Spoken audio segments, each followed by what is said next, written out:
What's up, guys? Tonight is a special show. It's an overreaction / Monday Night Football / we'll talk fantasy football. We've got some special guests. So join me and Adam. What's up, Adam? What's going on, G? Yeah, this is going to be a little different overreaction show. I like it. We have multiple teams tonight, multiple guests. I love it.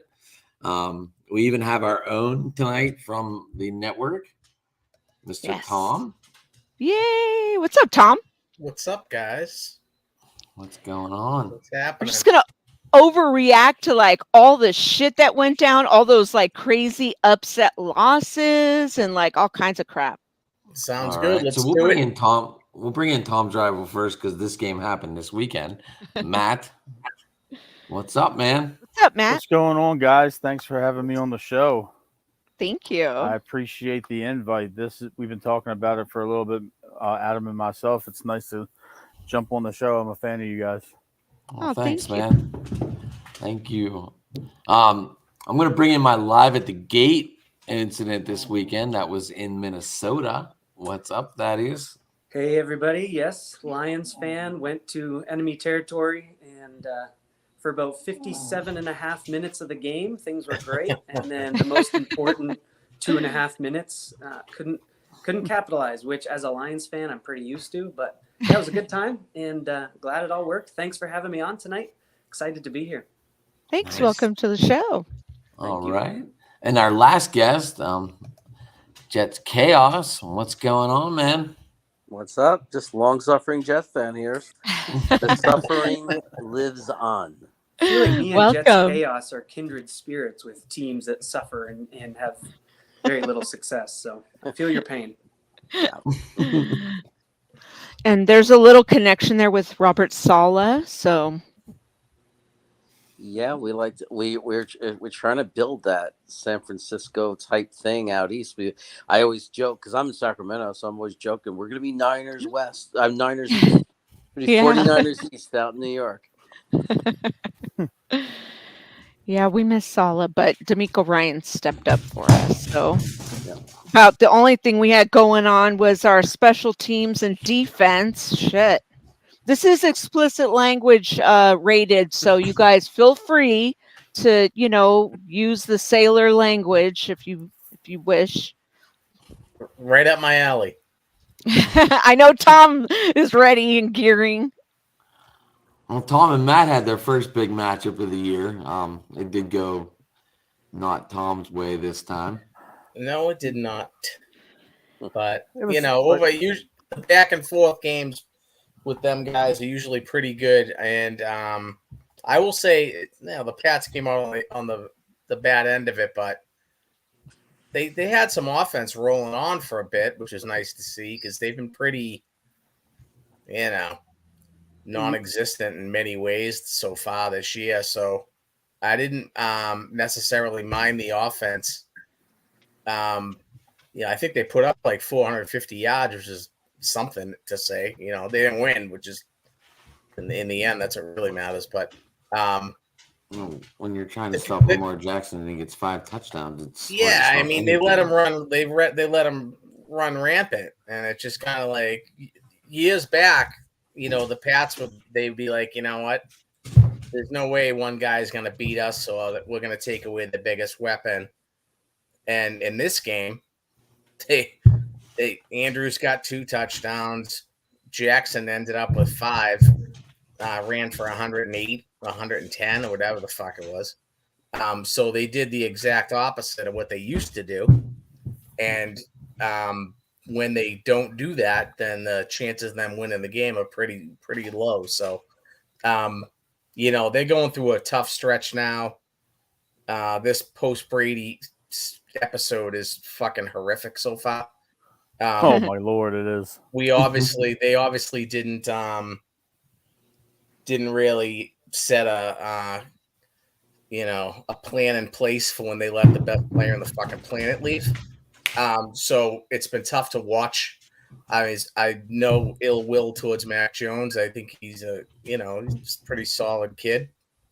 I don't know if he is being put in the best situation to get them where they need to be, as far as the coaching situation with those two fucking idiots that they got going on over there. Oh, Lord, that's a mess. It's a fucking train wreck.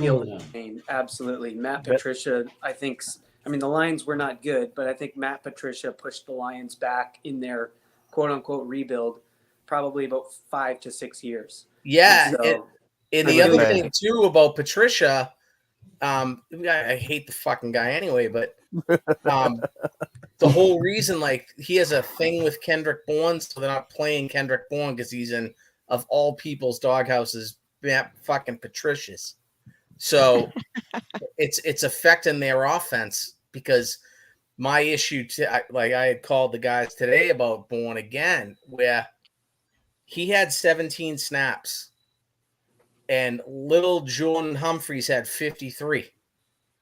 But one target to Humphreys, no catches, because he's essentially N'Keal fucking Harry, which was a shit show to begin with. And you just essentially, now you're taking my opinion, the most effective offensive weapon you have, and sitting him for some fucking stiff that might block well. I don't get it. And it's all Matt Patricia's fault. So as far as people getting fired up and be like, Belichick sucks, Brady's not here, he sucks without Brady, he's coming into a point where he has to put up or shut up, because what this team has been since Brady has left is a fucking joke. I'll say this about you guys, Tom. The arrogance of Belichick is showing in the last couple of years. He literally thought that it was his system that made Brady, and Brady made his system. Yeah. And it's obvious that Brady hasn't missed a beat. I know he's on a pretty bad football team right now, but the last couple of years he's been absolutely on fire down in Tampa Bay. And the fact that he doesn't have any specific jobs for they're all just assistant coaches. Yeah. It's got to be absolute chaos. And then his son looks absolutely zooted out of his mind every single time they show him on camera. It looks like he hit a couple rails before he hit the sideline. It looks like utter chaos. They kept on cutting to your guy's sideline during the game, and I'm just like, what the hell is going on over there? Seriously. It couldn't have been nothing like the Bills after the game in the press box. Yeah, Ken Dorsey absolutely absolutely destroyed a tablet and his headset. You want to talk about an overreaction show? What's wrong, though? Dude, what are you doing? What are you doing? That was epic. And then Bieniemy is arguing with Pat Mahomes. Josh Allen doesn't get the playoffs. It was just chaos all day yesterday. And yesterday felt upside down overall. It was a weird week for sure. Yeah, it was very strange. The Colts game was fucked up, and it was the Miami game was weird. With all these, did he have a concussion? Didn't he have a concussion? Now the NFLPA is investigating because he should have been. Yeah. The that man was concussed. I don't care. Right, and then there's that whole weird. He was not right. What was up with that whole exchange with Allen and him, where he rested his head on to his shoulder, comforting him or something? Oh my Lord, I don't know. Sweet nothings. Did you guys see that? In the midst of all of it yesterday, I'm watching my team right now, and it's I am just like having a fit because Lamar Jackson might be a top 3 quarterback in the league present day, like as of after week 3, and the insane numbers that this dude he's putting up video game numbers in real life, and we're gonna have to pay him a lot of money, and that is just freaking me out because we should have had a deal done with this guy a season or 2 ago, and if he's on pace for a 56 touchdown passing season, and I'm just like over here like, oh, that's like 350 million guaranteed right there. What do you think the chances are that they actually do sign him to that type of deal? Slim. I here's the thing in Baltimore. A lot of people don't know this in the national media, but it's known amongst the local media. Lamar Jackson was a John Harbaugh pick. DaCosta wasn't the general manager yet. That was Ozzie, and Bisciotti didn't want him. Harbaugh banged on the table for us to trade back into the first round to get him. So it's been known amongst the media that if Lamar Jackson fails, John Harbaugh's gone.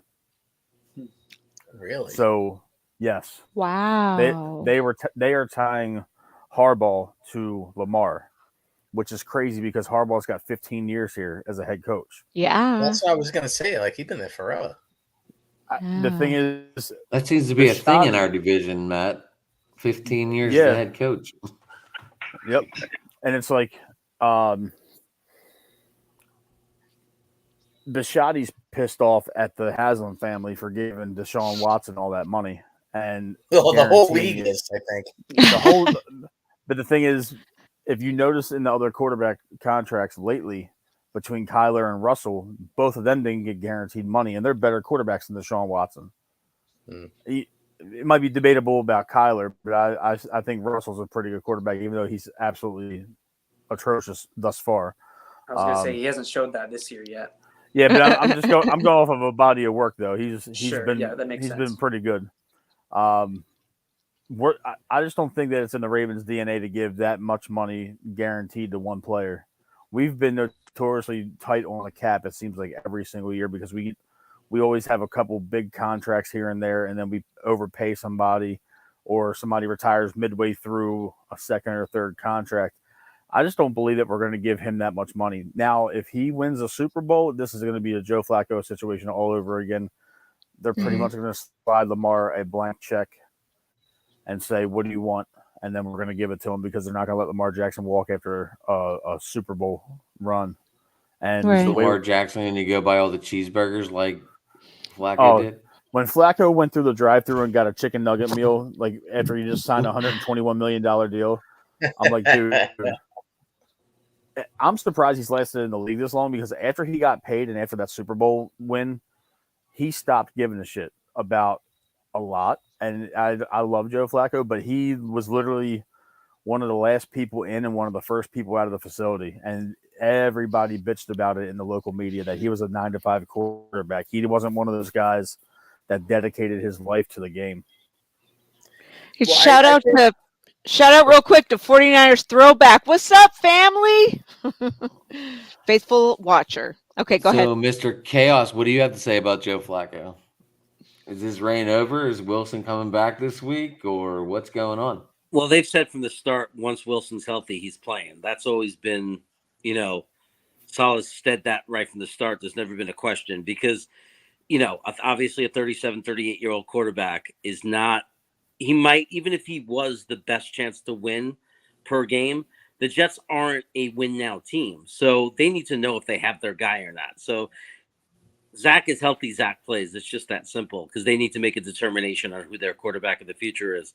But after the way Joe Flacco made it look on Sunday, the way he played on Sunday, it makes it a lot easier, obviously, to move on to Zach. There's probably 95% chance that Zach is playing based on what we're hearing.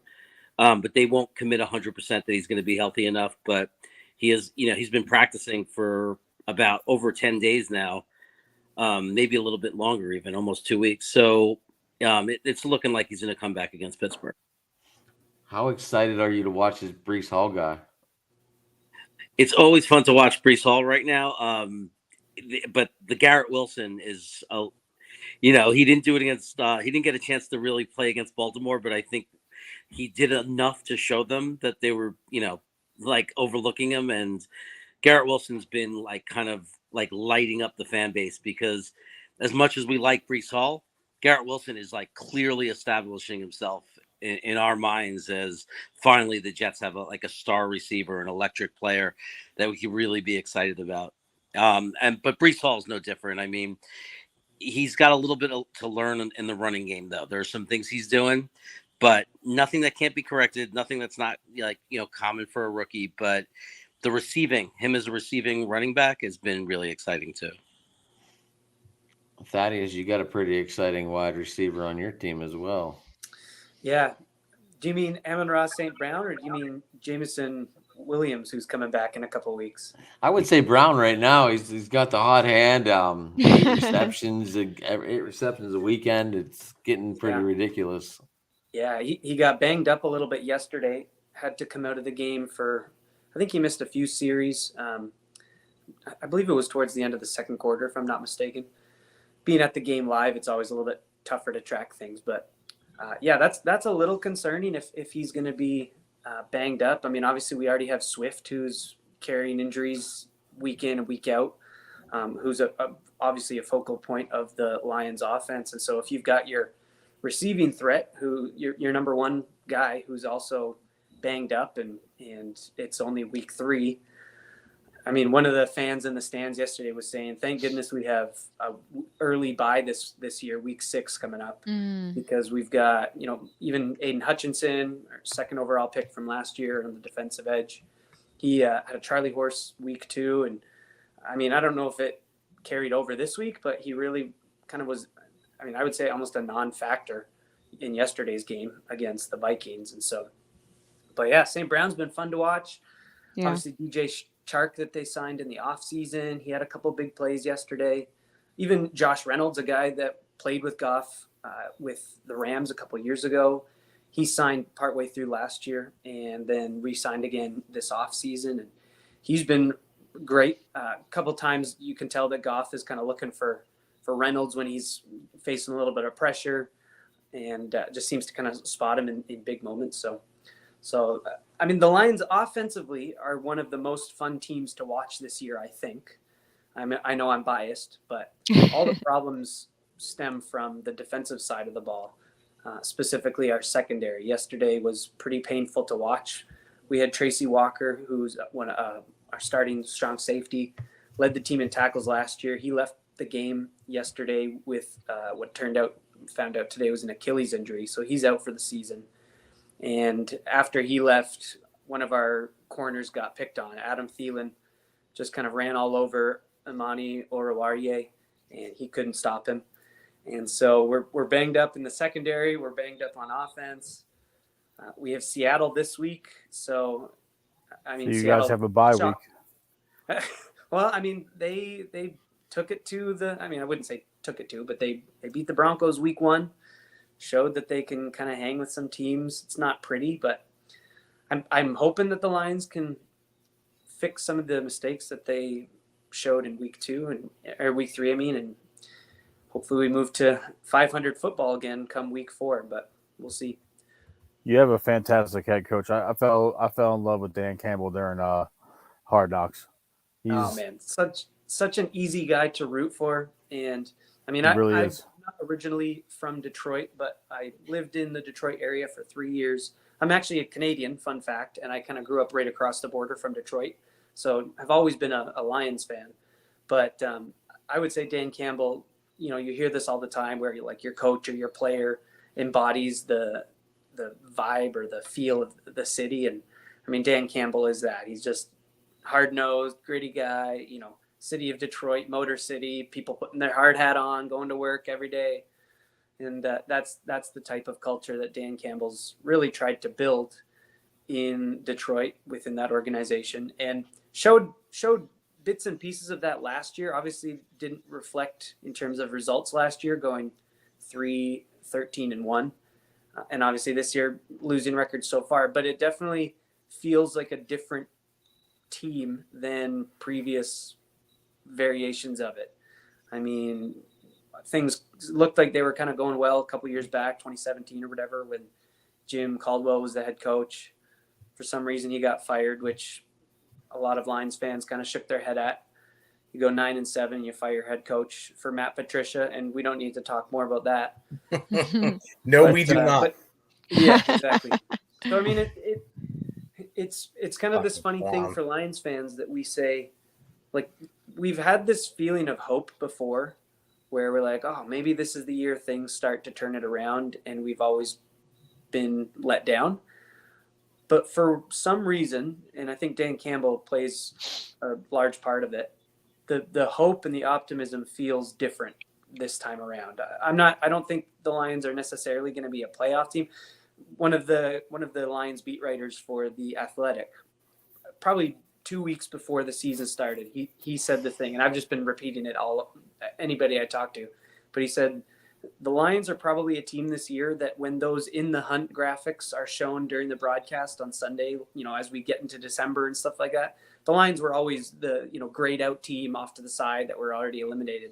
But he was saying at the very least, if things go right for the Lions this year, they're probably going to remain on that graphic, the in the hunt for the playoffs graphic, into December, which, we've had a few times here and there the last couple of years, but always has kind of been a letdown. So yeah, lots to be hopeful for.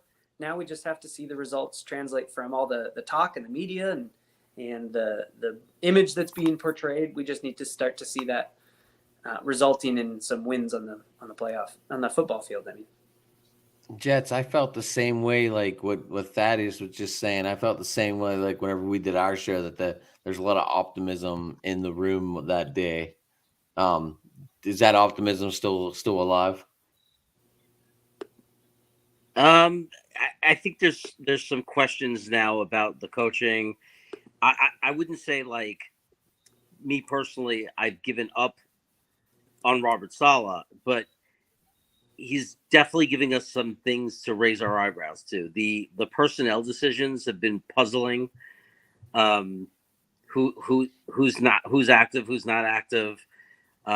Just the rotation of the defensive line, where some of the players are so weak. Like there's, Nathan Shepard, like, why is he in there? And we have the strong defensive line that we invested so much money in, and we're putting some of the weakest players and keeping them in the rotation. And a lot of people are having a problem with that. We know that the scheme worked in San Francisco or works in San Francisco, but there seems to be we don't know if the defensive coordinator, Ulbrich, is the right guy to call that defense. And Saleh seems to be, like, almost too nice. Like, he gets really friendly. He seems like they're all like family. But the problem is he going to be able to make the tough decisions? Like, if this is not the right defensive coordinator to call his, and run his defense, is he going to be able to step up and get rid of him? Is he going to be able to make those tough decisions? So we're starting to have a little bit of doubts that way, because quite frankly, we're 20 games in and the defense is still looking like they did last year. We feel like we're playing too much zone. We're giving up too much space. The 4 that needs to get there, that the whole defense has relied on the 4 getting there by themselves. It's just not happening. So, there's some questions right now, and but we're still in. We're gonna wait and see. Give Zach a few 3 or 4 games. I mean, let's get the starting quarterback in there. We've been with the backup quarterback, and just see what happens. But there's definitely more doubt than there was. Like, people are starting. I think the Jet fan base, their patience is being tested right now. Matt, I have a question for you. When you guys lost Hollywood Brown last year, did you think Devaney and Nate were going to be ready to go? I wasn't terribly sad to see Hollywood go, for the simple fact that he had not necessarily a hold on Lamar, but he demanded the ball, and he was one of those guys where if he didn't get the ball thrown his way a certain amount of times, he would be in Lamar's ear, obviously, because Lamar would force the ball to him. But now with the current construct of the offense, we're seeing Lamar rely on more people than just Hollywood or Mark Andrews. And Duvernay's been waiting for this opportunity. He has been fantastic. He was a Pro Bowl kick returner last year. The guy can play. I'm not now, Gina. I'm not. This is not me comparing the two, but our offensive coordinator Greg Roman is utilizing Duvernay the way that you guys utilize Deebo Samuel. They're getting him involved in the run game on jet sweeps and end around type plays. They're letting him return. They're involving him in the offense heavily.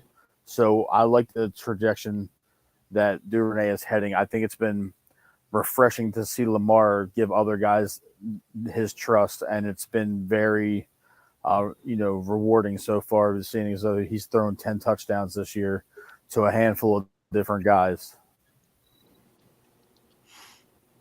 I'm hoping the Lions make a run at him next year. They don't have the cap space to do it, but I hope they figure Not going to happen. I hope it does. Not going to happen. Can you imagine Lamar in that offense, though? Oh, you can put Lamar in that offense. You can put Lamar down in Miami. You can put Lamar any offense, and he's going to make it electric. The thing is, if things go sideways between the Ravens and Lamar this year, which there's always a possibility of that happening, they're going to sell Lamar to the highest bidder on tag and trade, and whoever can give us the most first-round draft picks for consecutive years is where he's going to go. I know he would probably prefer to play in Miami if Baltimore doesn't give him a long-term extension, which I think we end up doing. We'll end up doing that. But Lamar is going to fetch more than what Watson received in the Browns deal. So, it's going to be interesting. I don't want to think about Lamar playing football for anybody but the Baltimore Ravens. That is depressing because he's in our entire offense. This is a 3 or 4 win football team if Lamar Jackson isn't our quarterback. I don't care what anybody says about the rest of our team. We have good players, but Lamar Jackson is the reason why everything ticks. And it's not. I will just say, feeling exactly what you just said, like makes you want to vomit, thinking that he's gonna go somewhere. Been there. I'm still vomiting. It's just so crazy to me that Brady left. I thought Brady was a Patriot lifer. It's the most absurd thing that's ever happened in sports. I will say this though.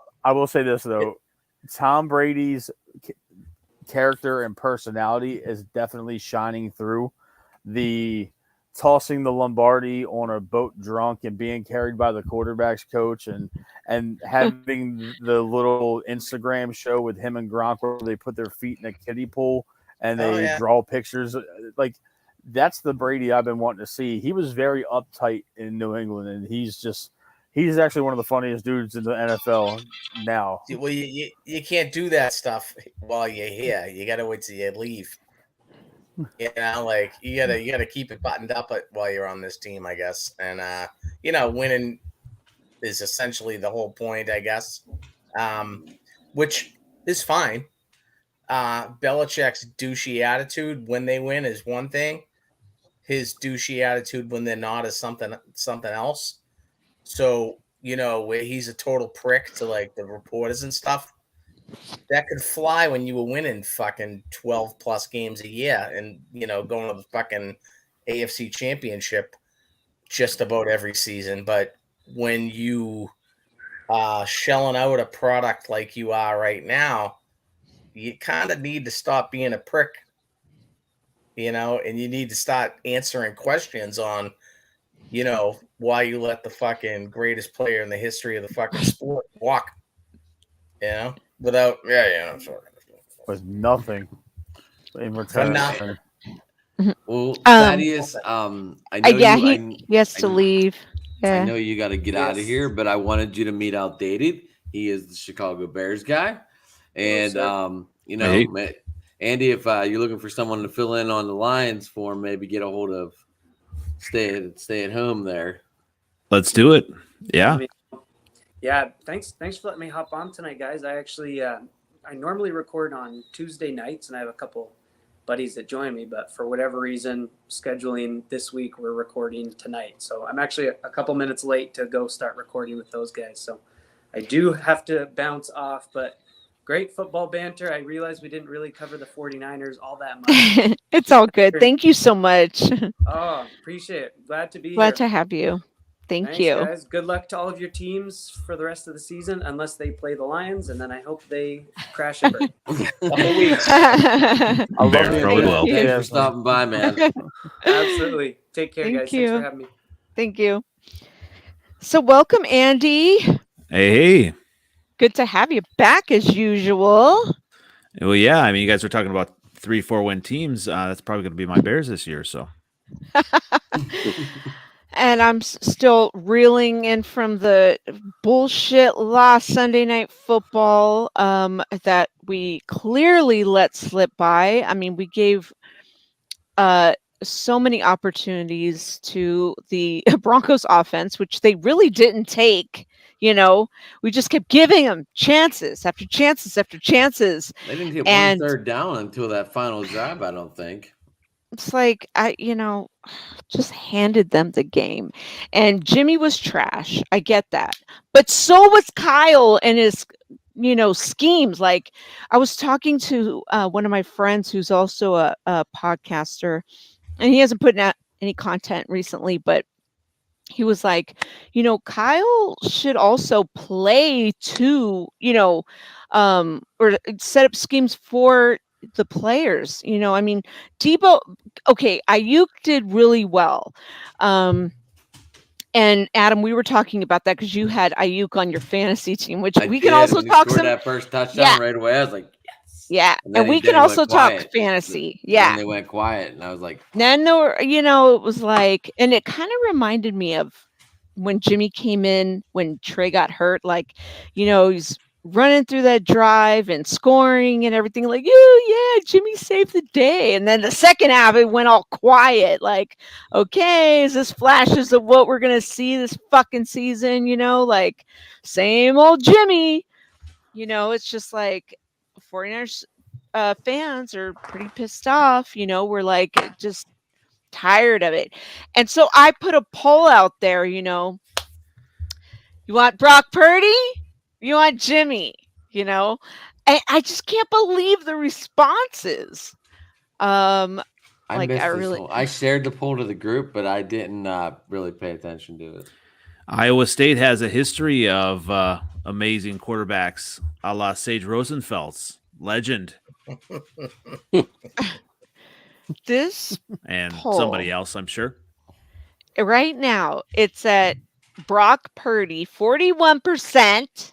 Jimmy G, 26.7%. Okay, it's 2 hours left for the poll. Leave me alone, Gina. They don't want to vote. 13.4%. And I just want to see the results. 18.9%. I think that's a clear overreaction, though, Gina. I mean, it was just a shitty football game. It's week 3 after all, right? It's here's the one thing I said to you right away: 17-4. The guy just owns it. The guy just owns the Niners. He does, and I hate it. It's like he just Seahawks or He's no like Ben Seahawks. Roethlisberger going into Cleveland and just owns the city. Or like until Aaron Baker Rodgers Mayfield with the showed up Bears. and finally beat him at home on his home record. That's horrible. Was that I heard the Bears? Something about the Bears? That's like Aaron Rodgers with the Bears. I think he's got like ayahuasca in his like pouch or something. I don't know, but that dude just seems to beat you guys every time he plays you. And it's not hate it's because the organization's been trashed for a little while, and I say that as a Bears fan. So it's interesting, Gina. You bring up like obviously quarterbacking play and coaching. When you look at the 49ers, and when I watched the start of the Bears 49ers game, I just thought the offensive scheme and everything they were doing just looked innovative. It looked like they were doing something. They were moving the ball down the field. Obviously, that was with Trey, and now they have to throw the playbook out the window or whatever. But and now with Jimmy G, and he had a great week last week, and now not. And it's so interesting, like from week to week, how things can change. Because like I've been on the Justin Fields, I don't know, train, but at least, let's give him some time, and I am too. But I went to the game, and I saw that, and he just looked like he wasn't decisive. He didn't trust, the receivers. He didn't trust the line. There's just so much, and the coaches didn't trust him, and we were booing some of the coaching decisions. And it's so interesting how from week to week things can change. But if you have a coaching staff that's done something that's actually made, something in the playoffs, they get more of a leash, I guess, from fans, and quarterbacks do as well. Because you talk about Aaron Rodgers, I mean, he's owned the Bears, but I mean, the joke is he's found out what the Bears ownership has learned for quite some time. Owning the Bears doesn't get you much in the playoffs. Mm-hmm. So I guess like that's like everyone in the AFC here is just excited to see Tom Brady sitting in the NFC now. Well, I guess what I wanted, I mean, and from an outsider, I mean, you got Jets, well, now with the Patriots, Mac Jones. I mean, as far as quarterback wise, I mean, how long do you give him as a fan base? And like for me, I look at Justin Fields, and he's got so much growth yet to do. And he admitted that he played a trash game, and he really did. And yes, they're missing a lot of receivers, but it was easy seeing at the game like how he missed some of the easy throws that he should have made. He was rushing things, and at times in that game, the Texans quarterback, looked better than him, sharper than him, more decisive than him. And so, like, in your fan base is like, I mean, how do you evaluate young quarterbacks, and how much time do you give them? I mean, you still have to, give them crap if they play bad games, right? I guess Jets chaos would be the one to really know that one too, with Zach Wilson being a young quarterback. Let's return to Joe Flacco again, right? Yeah, I think that people are, in new age of football in recent years, they forget, it seems. I mean, I've been around a long time. I don't give away my age, but there was a time where it was perfectly normal to keep a quarterback on the bench for a year. It was perfectly normal to be patient with them. If you look at Terry Bradshaw, was not much of a quarterback his first even 4 years, maybe, until he came around and came into his own. I know that I think that the contract situation with the limited rookie contract and then having to pay them has kind of changed the game a little bit, because you want to get more out of those top picks faster before you have to pay them. But that doesn't magically make or enable quarterbacks to develop faster. There are some exceptions, obviously. There are quarterbacks who develop and become great right away, and there's those that don't. But the idea of giving up on quarterbacks, especially ones that are drafted by teams that are in that position for a reason. There's a reason the Jets got Zach Wilson. It's because they stink, and they didn't have a roster.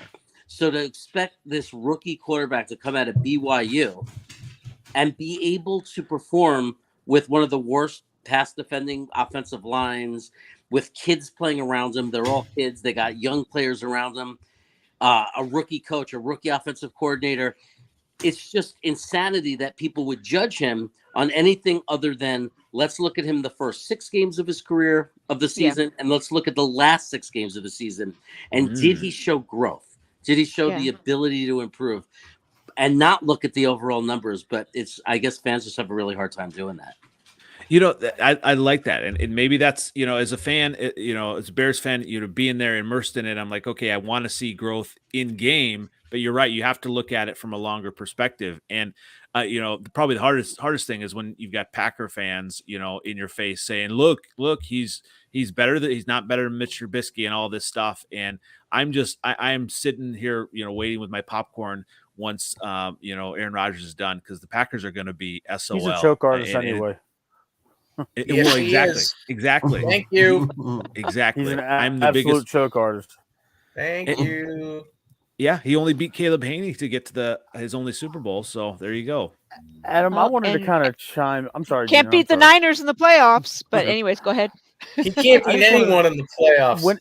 When it comes to the quarterback situation that you guys are talking about, Adam, that you asked the question, when it comes to guys like Fields and Wilson and Jones, now I believe they all got put in very unfair situations because Matt Nagy ruined Chicago, Adam Gase ruined New York for an extended period of time, and people automatically assume because Mac Jones was a somewhat high draft pick that he was supposed to fill in the shoes of the greatest quarterback to ever play football in the history of the sport. The organization's not doing them any favors. They're not putting any talent around these quarterbacks. Exactly. And we had that problem with Lamar Jackson in 2018, 2000. Even in his MVP year in 2019, our number one receiver was Willie Snead. Our number two was Seth Roberts. Bless you. Number three was a rookie Marquise Brown, and then Mark Andrews wasn't even Mark Andrews yet. So I believe that a lot of these teams are making the mistake of not. If you have a quarterback on a rookie contract, you should be investing in your offensive line and or your playmakers on offense, even if it's just one or two. You're not giving these guys any security blanket. You're a Bears fan, Adam. Who is around him right now? Who's around him, honestly, at the wide receiver position? He has nobody. Yeah, it's just, I mean, Darnell Mooney, and he had, I don't know, maybe 2 catches, and it was funny. I was commenting to my friend at the game. He's actually a Packer fan. I brought him along with, but I said he made that catch, and I said, oh, I forgot he played for the team. And so in training camp, I saw he looked the part like he'd be a number one, but you're right, they do need more people, more receivers. They don't have the talent, but then also, but part of it is, and this is where maybe I'm turning the corner of, I want to start to see more growth, making the easy throws, right? Like it doesn't matter some of the receivers, if like just a simple swing pass, he was throwing it high. He was, those type of things. And so part of it, you say, I wanted to amend your statement a little bit. It wasn't necessarily Nagy. It was Pace. Before that, Ryan Pace, and even the ownership had no idea how to put a structure together. They didn't have a GM. They had a guy in finances basically running the business, running the football side. So finally they've got football people in. So it is going to take time to, basically, get those pieces. And so when it comes to the football, NFL, the quarterback is the most important, position. And I understand why they went up and got him. And I'm definitely going to give him, time.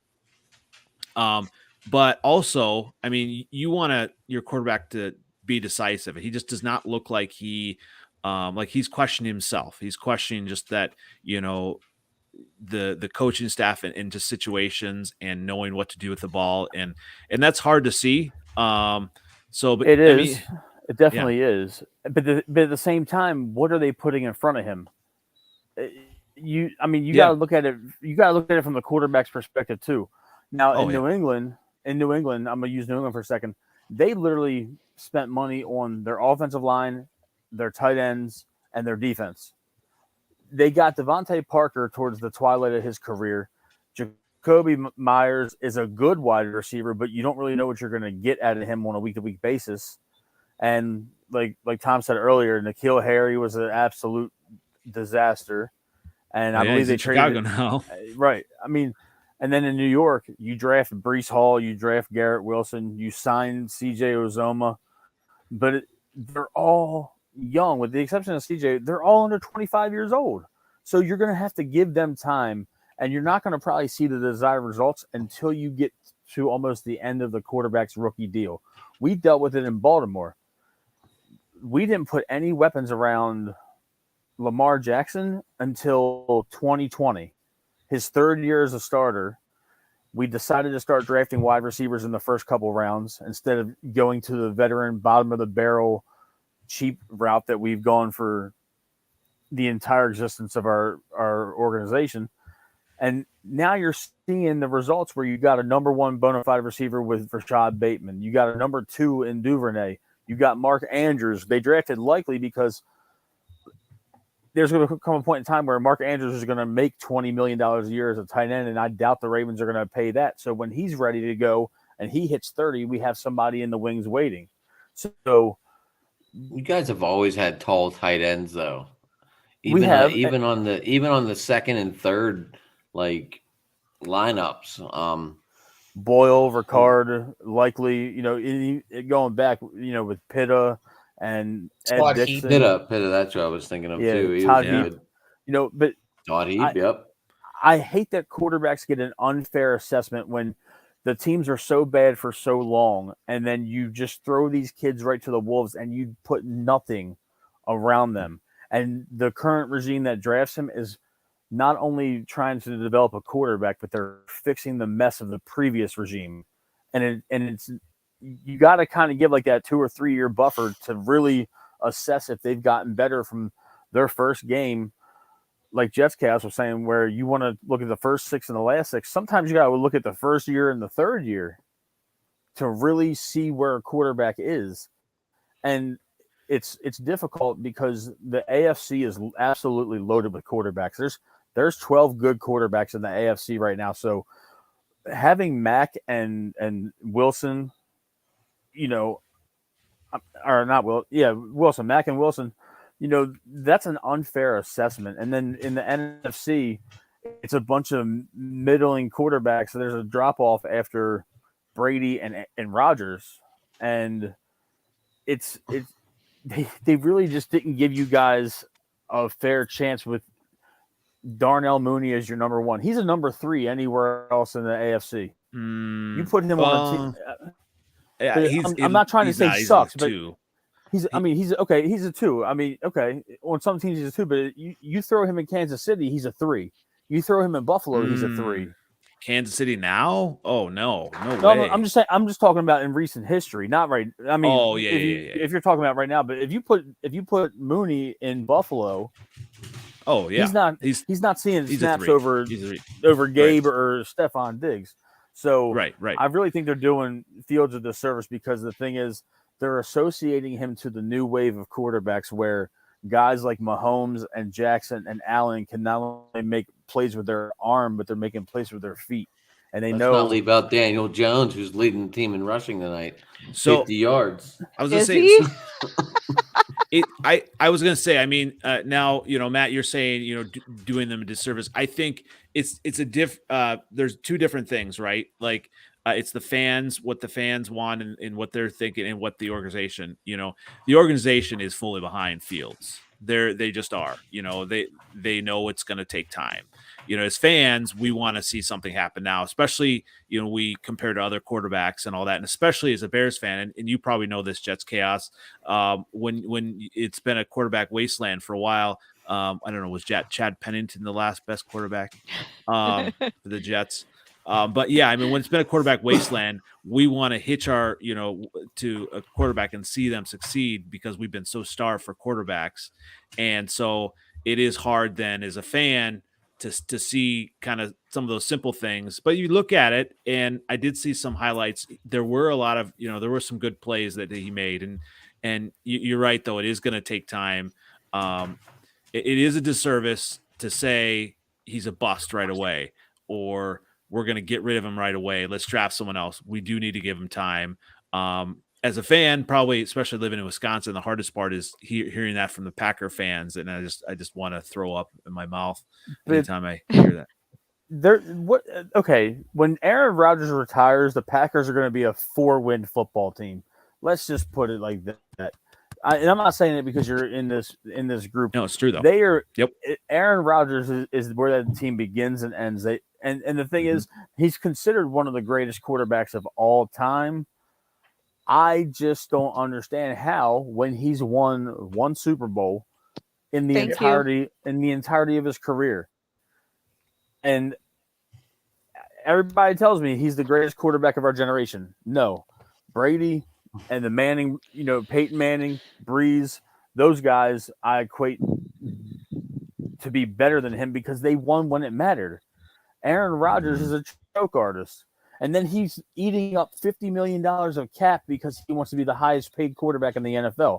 Now, when he's ready to go be pissy and somewhere else, or he retires, they're done. That whole thing is over, and it's going to be everybody else competing for the NFC North while they're winning 4 games and drafting a quarterback every couple of years, like they, I don't think they're going to win it this year. I mean, the Vikings are winning it, in my opinion, and the Lions are improved. As a Bears fan, I don't see the Bears, beating the Vikings. I don't know. Those Lions games are going to be tough. They compete.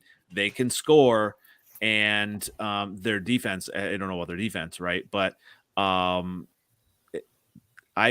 scared by those other 2 teams. But overall, I mean, you look at talent level. I mean, the Packers, the biggest thing now, especially here in Wisconsin, they're like, they're patting themselves on the back because of the defense, effort against Tampa Bay, who I think had,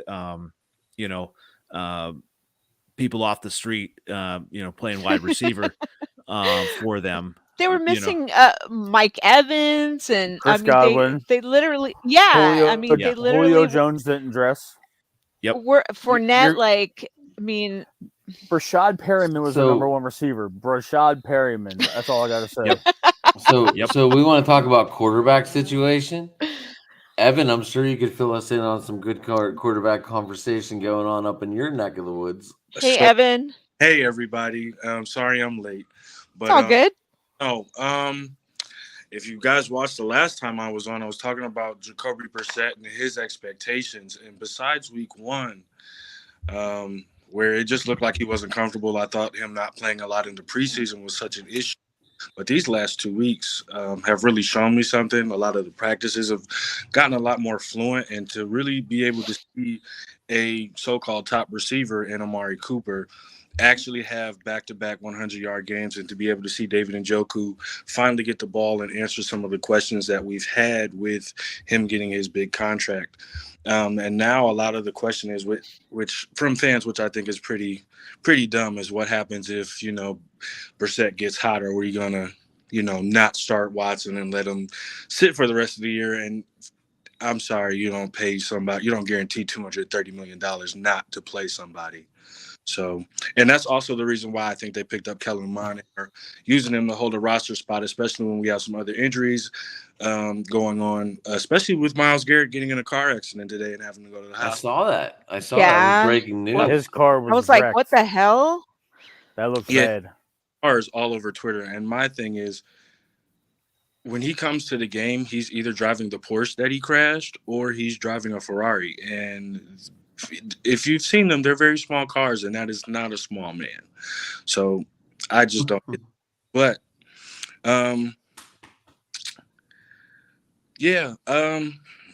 I would like to see what he does against tougher competition, speaking of Brissett, but I also am paying attention to what's going on around the league. And I really think that we're getting the luck of the draw here. If you're looking at the rest of our schedule, we're looking at an Atlanta team who does have some options. Their offense can score, but their defense has a lot of holes in it when it comes to running the ball. Then you look at who we have next, which would be the Chargers and the Patriots. Mac Jones is going to be out for a number of weeks. They haven't even diagnosed his time limit. And then you look at the Chargers and their defense. I believe they have a corner out, and they also have lost Joey Bosa, but for an unknown time. That's a big one. Mm-hmm. So it's exciting to see where it's going. Being there for I feel so much tension in the room with the AFC North in here. Hey. Their time, but it's our time now. I will say this: it's whose time? It's the Browns. Your quarterback somewhere else in 2 years. Hey, but I'll say this: it's all speculation. Our special team guy has to go. There's no way that you have a former Ohio State guy in Tyvis Powell on local television explaining what you're supposed to do on an onside kick, and then everybody sees it, it goes viral, and then you go to a Thursday night game and you make the same mistake again, and the only problem is the ball goes out of bounds or the Steelers get it again, and Hillary Clinton has. we have to deal with it. Sorry, I just read that. Yeah, I was just don't mind me. I was just checking to see if because someone on the perk said it's pausing, so I wanted to hit play and see, but it doesn't. Oh yeah, that's my boy Perk Dog.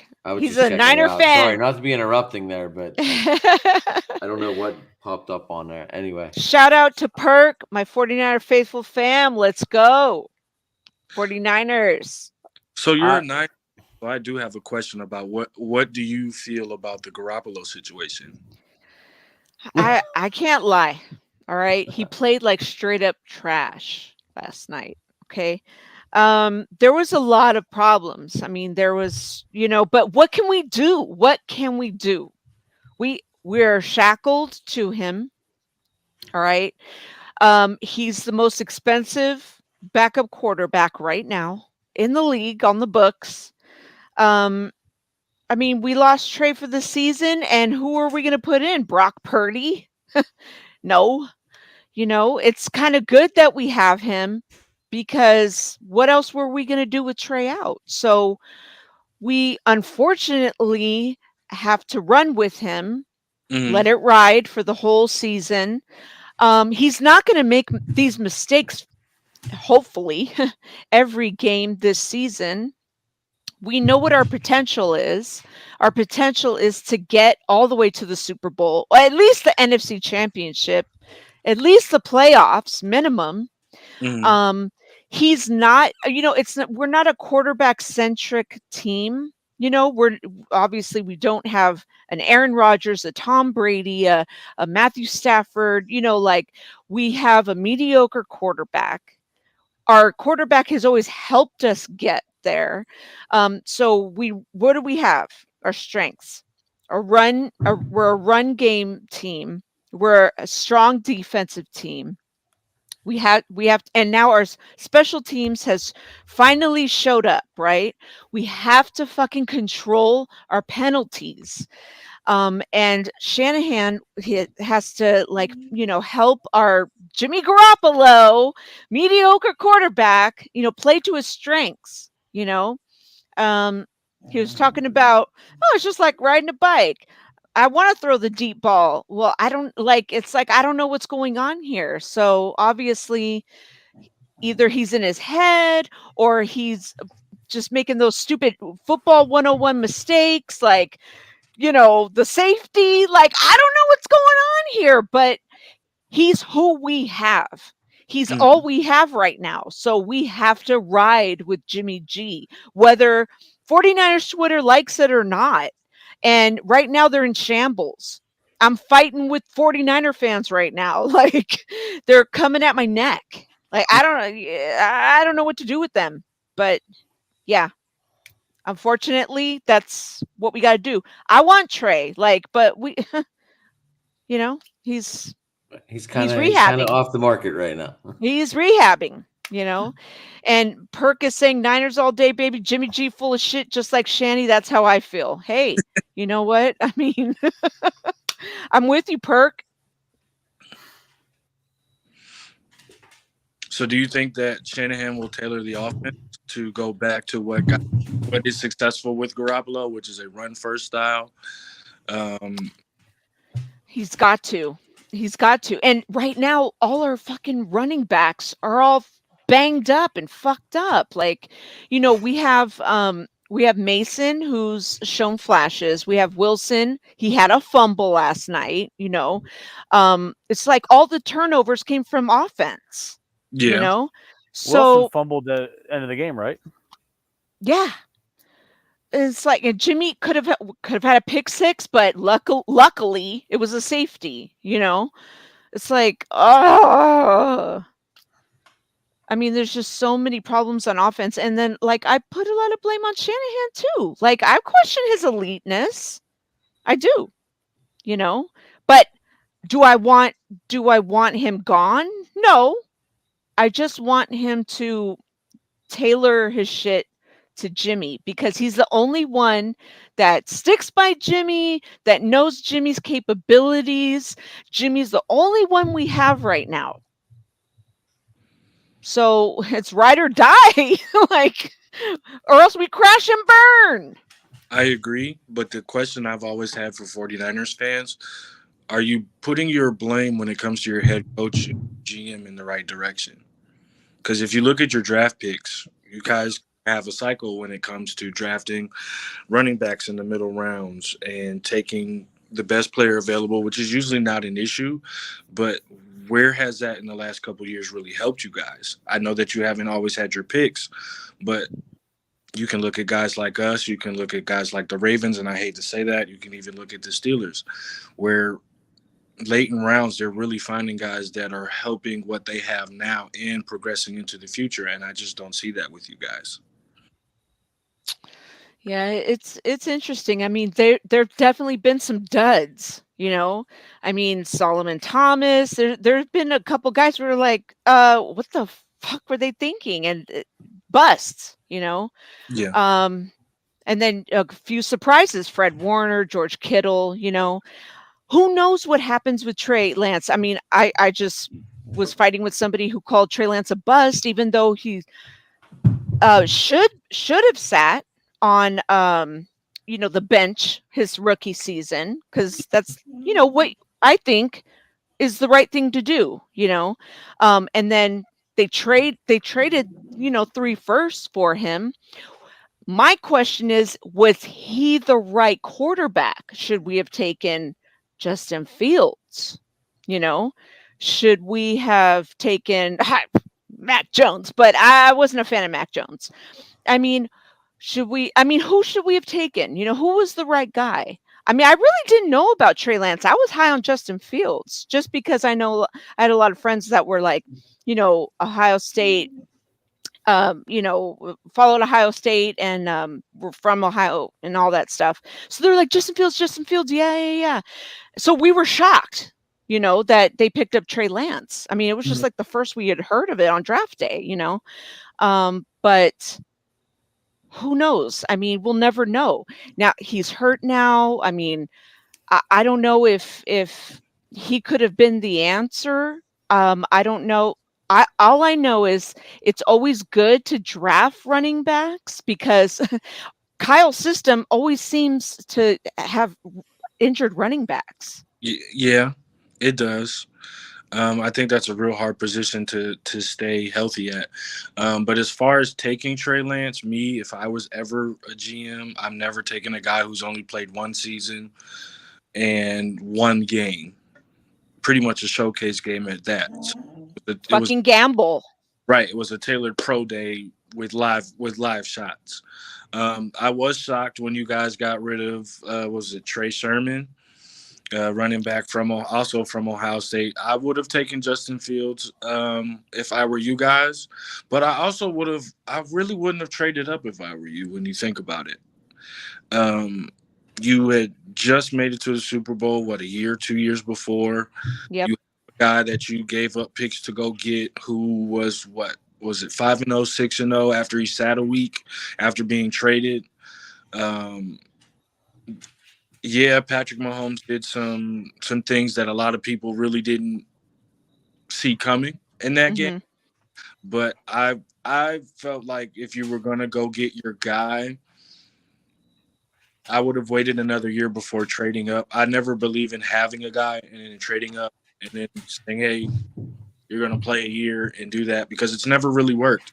We saw the struggles with Green Bay. We saw the struggles with Jimmy in New England. We saw the struggles here with Cleveland when Bill Belichick was here and he went out and got his guy and then moved Bernie out of the way. You can look at almost any franchise at some point. They draft their guy and they have a guy here who's had some success and it just doesn't work out. Yeah. That perk in the conversation there. He's all fired up. So he would have been banned from Twitter if he would have went on to there. Hold on, guys. I'm sorry. He said, He said, "I'm so glad I haven't been on Twitter because I'd be banned." I know, Perk. I was looking for you. No, he's awesome too. I met him last year at the home opener festivities. Yeah, it's like I said, we're like handcuffed to him, just like to Jimmy, just like I said, Kyle Shanahan was too. And I think, if I'm not mistaken, Kyle and John Lynch are a package deal. And I'm not saying get rid of them, but I'm just saying, that if you say fire Shanahan, like a lot of 49ers Twitter people do, then you get rid of John Lynch too, because one goes, the other goes. Perk says our draft picks are good. Overall, it's about Shanny. Why nobody gets this? So there's just I feel the same way about our head coach too. Oh, yeah, a Perk. Adam is a Steelers fan. Boo. I feel Tomlin's absolutely. I felt that was deep with his chest right there. He said that with his chest. I don't know. From the worst team in the division. He's turned this whole city into a mediocre city of, hey, we're 500. We won. No, you didn't win. You were not playing in February. You didn't win shit. Regular season wins don't mean shit if you're not playing in January or late February now. I feel you. And the Steelers are going to be doing that? Is that what? And we've had 3 fucking playoff wins in the last 11 years. Fucking, if anybody wants Tomlin, take him. Are you serious? Tomlin's a good coach, man. And I bet he has 3 wins in the last 11 years. Take him. And how long has he been your coach? 15 years. And how many times has he had a losing record? It doesn't matter. It's regular season. How long did your owner and GM want to keep on to Ben Roethlisberger? I don't. He's turned the city into a mediocre city of 500 or better, and we're good. Cleveland fan would understand the irony of somebody complaining about a coach who's never had a losing season. You have a Jets fan and a Cleveland fan here. Nothing in Cleveland now. They're a great team now, but I know your history, and I know that's debatable. Our history. So serious? It was your GM's fault he didn't want to pay a premier running back who he could have just worked into a clause where he could have cut him or trade him 2-3 years later down the line. You had Antonio Brown, which you knew was a problem, but you guys always draft receivers, and you're upset with him? It was your GM that drafted a quarterback that's hands are smaller than your shoes. That's true. I would rather see him on the field. You really want to put your rookie quarterback who hasn't played a lot of top D1 talent up against in the NFL against the Browns. You guys still have, 3 or 4 more games against premier defenses to go before the bye week, and you want to put in a rookie quarterback? Yeah, the season's already feels like it's washed. It's week 3. So I know, Adam. This whole city feels no hope. With Well, Mr. after all, Ricky. this is the overreaction show, so we're overreacting. I've had since Thursday night to think about all this. I'm still chilling on that. This is the Browns year comment. That's been festering in my mind since you said it. I mean, I don't want to be that guy, and my arrogance doesn't really protrude through the screen a whole lot. But if you don't think for a second y'all are going to get rickrolled by Lamar this year, I got rickrolled. It's going to be bad. Schedule I'm afraid of. I don't know. It's the Niners and the Chiefs in a Super Bowl repeat. So that's not happening. Well, this isn't Madden. That's not happening. This isn't Madden.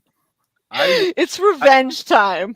Oh, you want to talk about revenge? Everybody counted us out last year with our 35 injuries, and we're healthy now, and we're starting to roll. That's true. And you just got J.K. Dobbins back too. And we're going to have Gus Edwards back in 2 weeks. We just signed Jason Pierre-Paul. We brought in Jeremiah Tucci today for a workout. We're getting pass rushers in here. We're getting healthy. And this defense is I don't attribute our defense being shitty. Somebody else in the show mentioned it earlier. We played none of our defensive starters together the entire preseason. So week 1 and 2 was kind of like their preseason where they were figuring each other out. I got a question. What's up? Besides your 2 safeties, your defense, and then let me count it. Your 3 safeties a rookie. You signed a strong safety. You picked up a linebacker. Everybody else has been there the last 3 years, correct? Yeah, they have. I mean, Sure. Peters missed all last year with the ACL. And how long with you guys? I think he came here in 19, middle of 19. And he needs the preseason 4? No, I mean he wasn't going to play the preseason anyway for the simple fact that he's coming off of an ACL tear. But I mean, we're just in the process of where our starters didn't play together. It does have something to do with chemistry. Everybody here knows that if your team doesn't play their starters on offense or defense, you're going to get shitty showings in the beginning of the year. We've all seen that with their entire teams because most of our teams did not play their starters. But for the simple fact that our defense is going to get better as we go, I firmly believe that. I don't want to see them continuously giving up close to 30 points a game. But if our offense is scoring almost 40 points a game, we're going to win. And you believe that's going to be consistent? Absolutely. We got a man possessed playing quarterback right now. He's the best thing. He's leading the league in touchdowns. With 1 receiver and a tight end. We got more than 1 receiver. Run, you would have a Cleveland Browns offense. Yeah, who's on your offense? My offense is 1 running back and a one Nick Chubb running back. Yes, and that's exactly what I'm saying. You're Nick Chubb. He's good for 3 weeks. Yes, he's been good for 3 weeks. But you're gonna sit here and tell me when you go into the meat of our own division and the rest of the AFC, you're telling me he's gonna beat out Josh Allen? He's gonna beat out a healthy a healthy Herbert at the end of the year? Yes, Herbert sucks. That's just. I'm gonna get that out. Are you serious? Herbert is overrated. Tell me what Herbert's done. Please tell me. Look, I'll break it down from when he came out of college. His junior. You're talking about college. Sophomore and junior year. Hey guys, real quick. Tom has to bounce. Tom, do you want to give a quick shout out? How do people get a hold of you?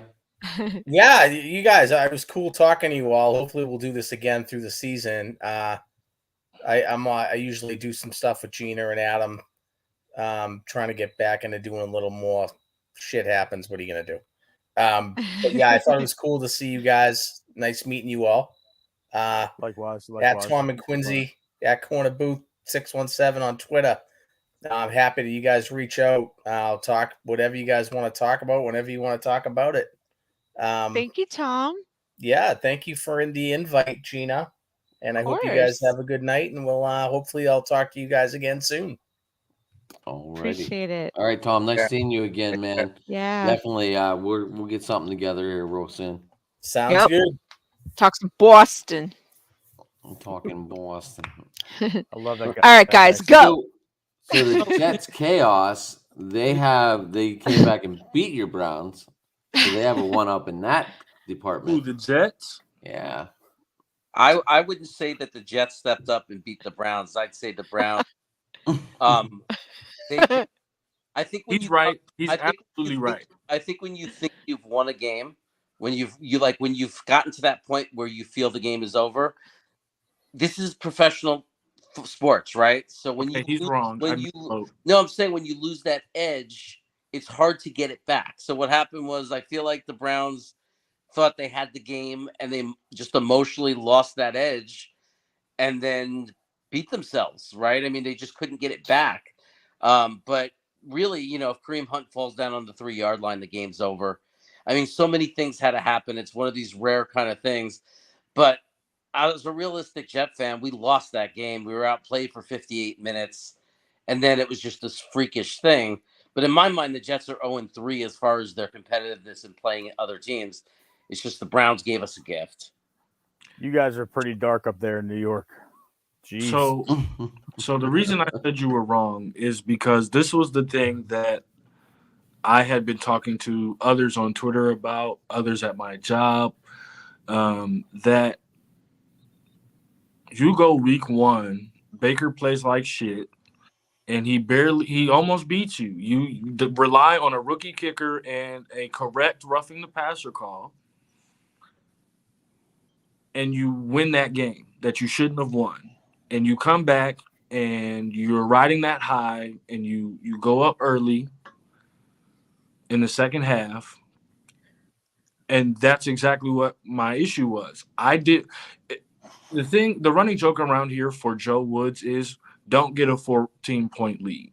Because whenever we do, what happens? Exactly what happened in the Jets game. What exactly happened in the Steelers game. The only difference is the Steelers game, the onside kick at the end of the game went out of bounds. Other than that, it's the complete same. And to sit here and watch the media for 3 to 4 days, blame Nick Chubb for not running out of bounds because he did it one time 2 years ago when our defense was nowhere near close to what it is now, with none of the pieces that we have now, decided to run out on the 1-yard line. You were up 13 with 1 minute and 35 seconds and no timeouts. This is nobody's fault but Denzel Ward, Greg Newsome, JJ3, and Grant Delpit, and Joe Woods. Oh, make no mistake. I'm not blaming Nick Chubb. My point is, I don't think anybody doesn't score the touchdown there. My point is, let's say even if he fell down by accident, the game was over. You know what I'm saying? So yeah. I'm not blaming Nick Chubb. I'm just saying that game, it didn't even have to happen like that. Like, it was a gift from our perspective in the sense that if he goes down by accident, the game is literally over. It's literally over. And I'm not blaming Nick Chubb because it's very rare a running back is going to stop and not score because that's not what you're trained to do. You're a football player. So I'm not blaming Nick Chubb. My point is just the game was pretty much over. Correct. You know, and to me, it's like we didn't outplay the Cleveland Browns. I just don't think that, like, in other words, right now it is dark for me because I'm thinking we're easily 0-3 because it was just a freak thing. Like, it was so freak. Now, don't get me wrong. I was happy with the Jets offense and Garrett Wilson at that very end in that last drive. They did do that. But the Jets were just gifted this blown coverage, right? I mean, when does that happen? You get the blown coverage and you get the onside kick. It was just a freakish thing. But for 58 minutes, you were the better team. If we play again, we lose. You know, like, it's just, to me, it didn't feel like a win is supposed to win. And you that's coming from someone who's only won 6 games in the last 3 years. So it just didn't feel like a win should feel. Like, you want to walk out of a win thinking you beat the other team. Not that just everything went your way and this miracle once in a lifetime thing happened to happen for your team, you know? Is that the way you guys felt, Jets? It was like a miracle. No, we loved it. We loved it. I'm not saying it wasn't great because we're hoping Zach comes back and that extra win keeps us in the season. But I'm not walking around saying, yeah, like somebody was telling someone, hey, the Jets to the Steelers, right? They were saying, hey, the Jets beat Cleveland and you couldn't. I was like, no, let's be realistic. The Jets didn't beat Cleveland in the sense that you walk away feeling the Jets are the better team. At least I didn't. I didn't think, oh, we're better than Cleveland now. I just thought it was freakish circumstances. Okay, I can understand that. So then my question is, well, you kind of answered or hinted to it, is that do you believe in Zach? And do you think when he gets back, he will make a dramatic difference enough for your franchise? I still believe in him. I'm a big Zach guy. I don't know that it's going to be this year. I think what he has to do this year is show growth. So I'm all about him showing growth. I just want him to be better than last year and not make the same mistakes. The one thing I think is like a real telling thing when a quarterback is not going to work out is when they're making the same mistakes and you don't see any changes. He showed a lot of growth last year during the season and stopped making certain mistakes. Mm-hmm. I'm just looking for him to take a step forward and be a better quarterback. I'm not going to stop believing in him just because my expectation is that he doesn't have to step up and be a superstar, right? I just want to see him be better. I want to see him throw more touchdowns, less interceptions, pick up his completion rate to over 60 or get to 60%, and have more flashes. Because even last year, there were a lot of flashes for him. So, those are the my expectations, I think, are reasonable. I'm not thinking he has to be Patrick Mahomes year 2. Mm-hmm. I'm thinking he could, if he just comes and he shows growth and he's better and he's clearly improving and learning and, and getting used to the speed of the NFL. I know that the arm talent and the escapability, like a lot of that talent is in him. It's just a matter of, is he going to be like the football IQ guy? Is he going to be able to slow the game down and, be able to do it at that level? Fair enough. Oh my gosh. So here's what the Niner fan said about who. He's describing Jim. I think he's got some more arm talent than Jimmy, though, honestly. I hope. I really hope he's better than Jimmy.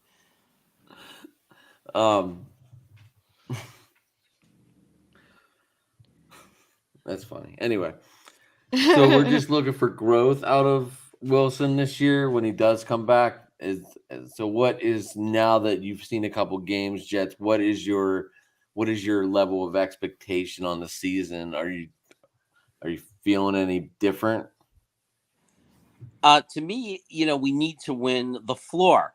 The absolute minimum is for what we could really swallow and tolerate is we got to get 7 wins. That's what we're all thinking. We think they can get 8 or 9. It's 7 is the absolute bottom. If it's below that, then we got, it's going to be some serious hot seat type things for the coach and some serious worry. But as far as Zach is concerned, if they win 6 games, 7 games, 8 games, it's just, was he the reason why they lost or the reason why they won? It's wins and losses don't always dictate 100% the quarterback. So, Right. So it just depends. It's like if the Jets end up with 7 wins, I don't know that means that Zach's not the guy or the guy. I have to look at the way they got the wins.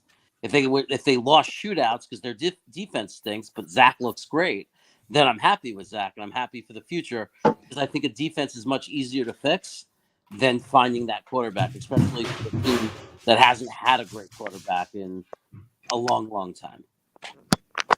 Yep. Excellent points. So, Matt, what are your expectations for the season since we didn't get to talk? I mean, I know we're already 3 weeks in, and what is your expectations? Honestly, I struggle with it a lot for the simple fact that what I want as a super fan and what I need to be realistic with expectation-wise, I'm expecting us to be back where we were in the last couple of years in terms of playoffs, deep run. I think that this is a year that Lamar finally put it all together for the most part. Hey, you guys might finish 4th in the division. I mean, let's just put it. Cleveland is not going to win 12 football games. That is the most overrated football team in the last 5 years. You just can like add Cincinnati. 5th. You're still not going to reach what you were 2 years ago. Okay, I mean, I want to see y'all beat us, though. I mean, the thing is, it was really easy to beat up on the Ravens when we had guys that drive for Amazon now playing cornerback last year. It's the thing is, outside of Pittsburgh, the arrogance of the AFC North is so unwarranted for the simple fact that you guys have won nothing. You and Cincinnati have not done a damn thing. I don't know anybody that's ever bragged about losing a Super Bowl in my entire life until I met pretentious Bengals fans on Twitter, and that's what got me banned in the first place for like a week at a time. Is those douchebags? But I'm expecting a 12-13 win team this year. That is my expectation. I do not think this is going to be a repeat of the 2021 year. Lamar is going to just steamroll the division because nobody can stop him. And I got the confidence in my quarterback. I'm supposed to. We're all supposed to have confidence in our team. The way he's playing right now, there's realistically, he's averaging almost 4 touchdowns a game between rushing and passing. Actually, he is. He's averaging 28 points by himself. So yeah, you said that we don't have we don't have a whole lot of wide receivers. We got Bateman, Duvernay's top 10 in the league in touchdowns right now. He's contributing in 3 phases of the game: rushing, receiving, and returning. We got a good receiver in Bateman. Andrews is good. We got JK coming back. We got Gus coming back. And people are acting like they forgot that the Ravens weren't steamrolling people a couple of years ago. Yeah, we ran into a buzzsaw that was Buffalo. But Buffalo's a good football team. Josh Allen's a good quarterback. But for anybody to sit there and say that Lamar Jackson's not going to run the AFC North this year is out of their mind. He's far and away the best quarterback in the North, and it's not even close. And before you say Deshaun Watson, when he played against Lamar head to head, we put up 45 on him. On a better football team, we put up 45 on him in M&T Bank. So Watson doesn't scare me. Amari Cooper doesn't scare me. Nick Chubb scares the living shit out of me, but that's about it. I can be realistic and say that Nick Chubb, I was at the game he ran for 170 on us years ago. So he's a good football player. So is Kareem Hunt. But that defense doesn't scare me, especially with that secondary y'all got. And the Steelers don't scare me at all because of their quarterback situation, more or less than anything else. They still got a good defense, but they're not going to. They can't. We're going to run them out of the gym in scoring. They're not going to be able to keep up with our offense, and we've shown that the first 2 weeks of the season by outscoring New York. You know, no offense to the Jets. You know, we had a cordial discussion. Yeah, our defense folded, but we scored 38. The Ravens scored 38. 10 times out of 10, they should win that game. And then we scored 37 on Sunday afternoon. I don't see any teams in the AFC North keeping up with us score for score. Even the Bengals, they're falling apart, and it's glorious. So I respect the fact that Lamar Jackson is that dude. He really is. I wanted him to go number 1 when nobody else wants to believe it, but they can go check my receipts anytime they want to. Now, you're expecting your offense with guys that you're praising who are coming off of major injuries to be an addition to a team that falls apart if one guy goes away, who's averaging the majority of your points.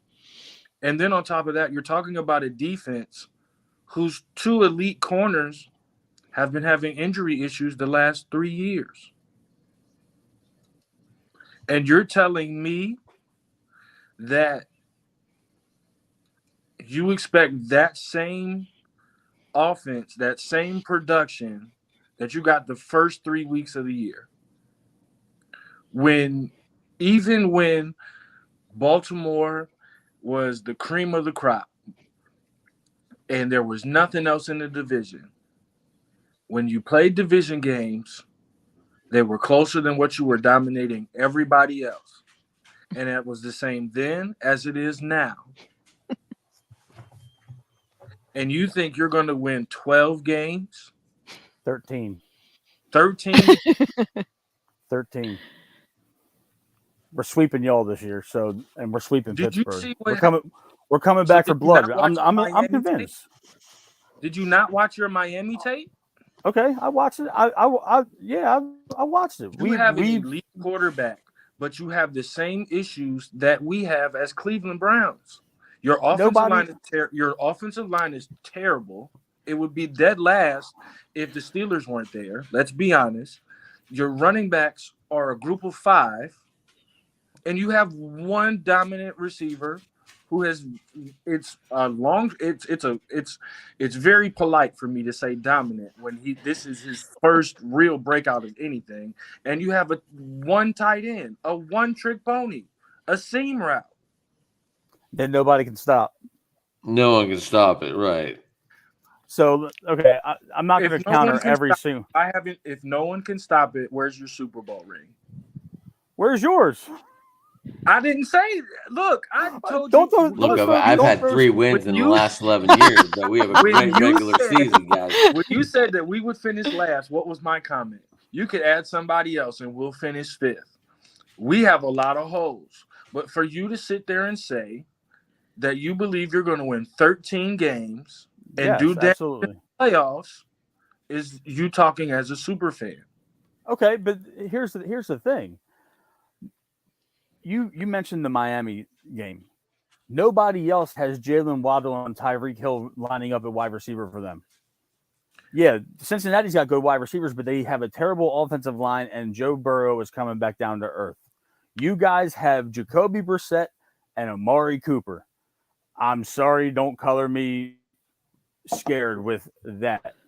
We're a decent team covering tight ends, so Njoku can be negated, but Amari Cooper against Marcus Peters, I'm taking Peters. CeeDee Lamb all day long. Wait. All day long.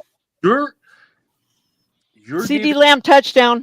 Sorry, fantasy alert. Last week 6, he's proven that his Fantasy numbers alert. fall even when he's healthy.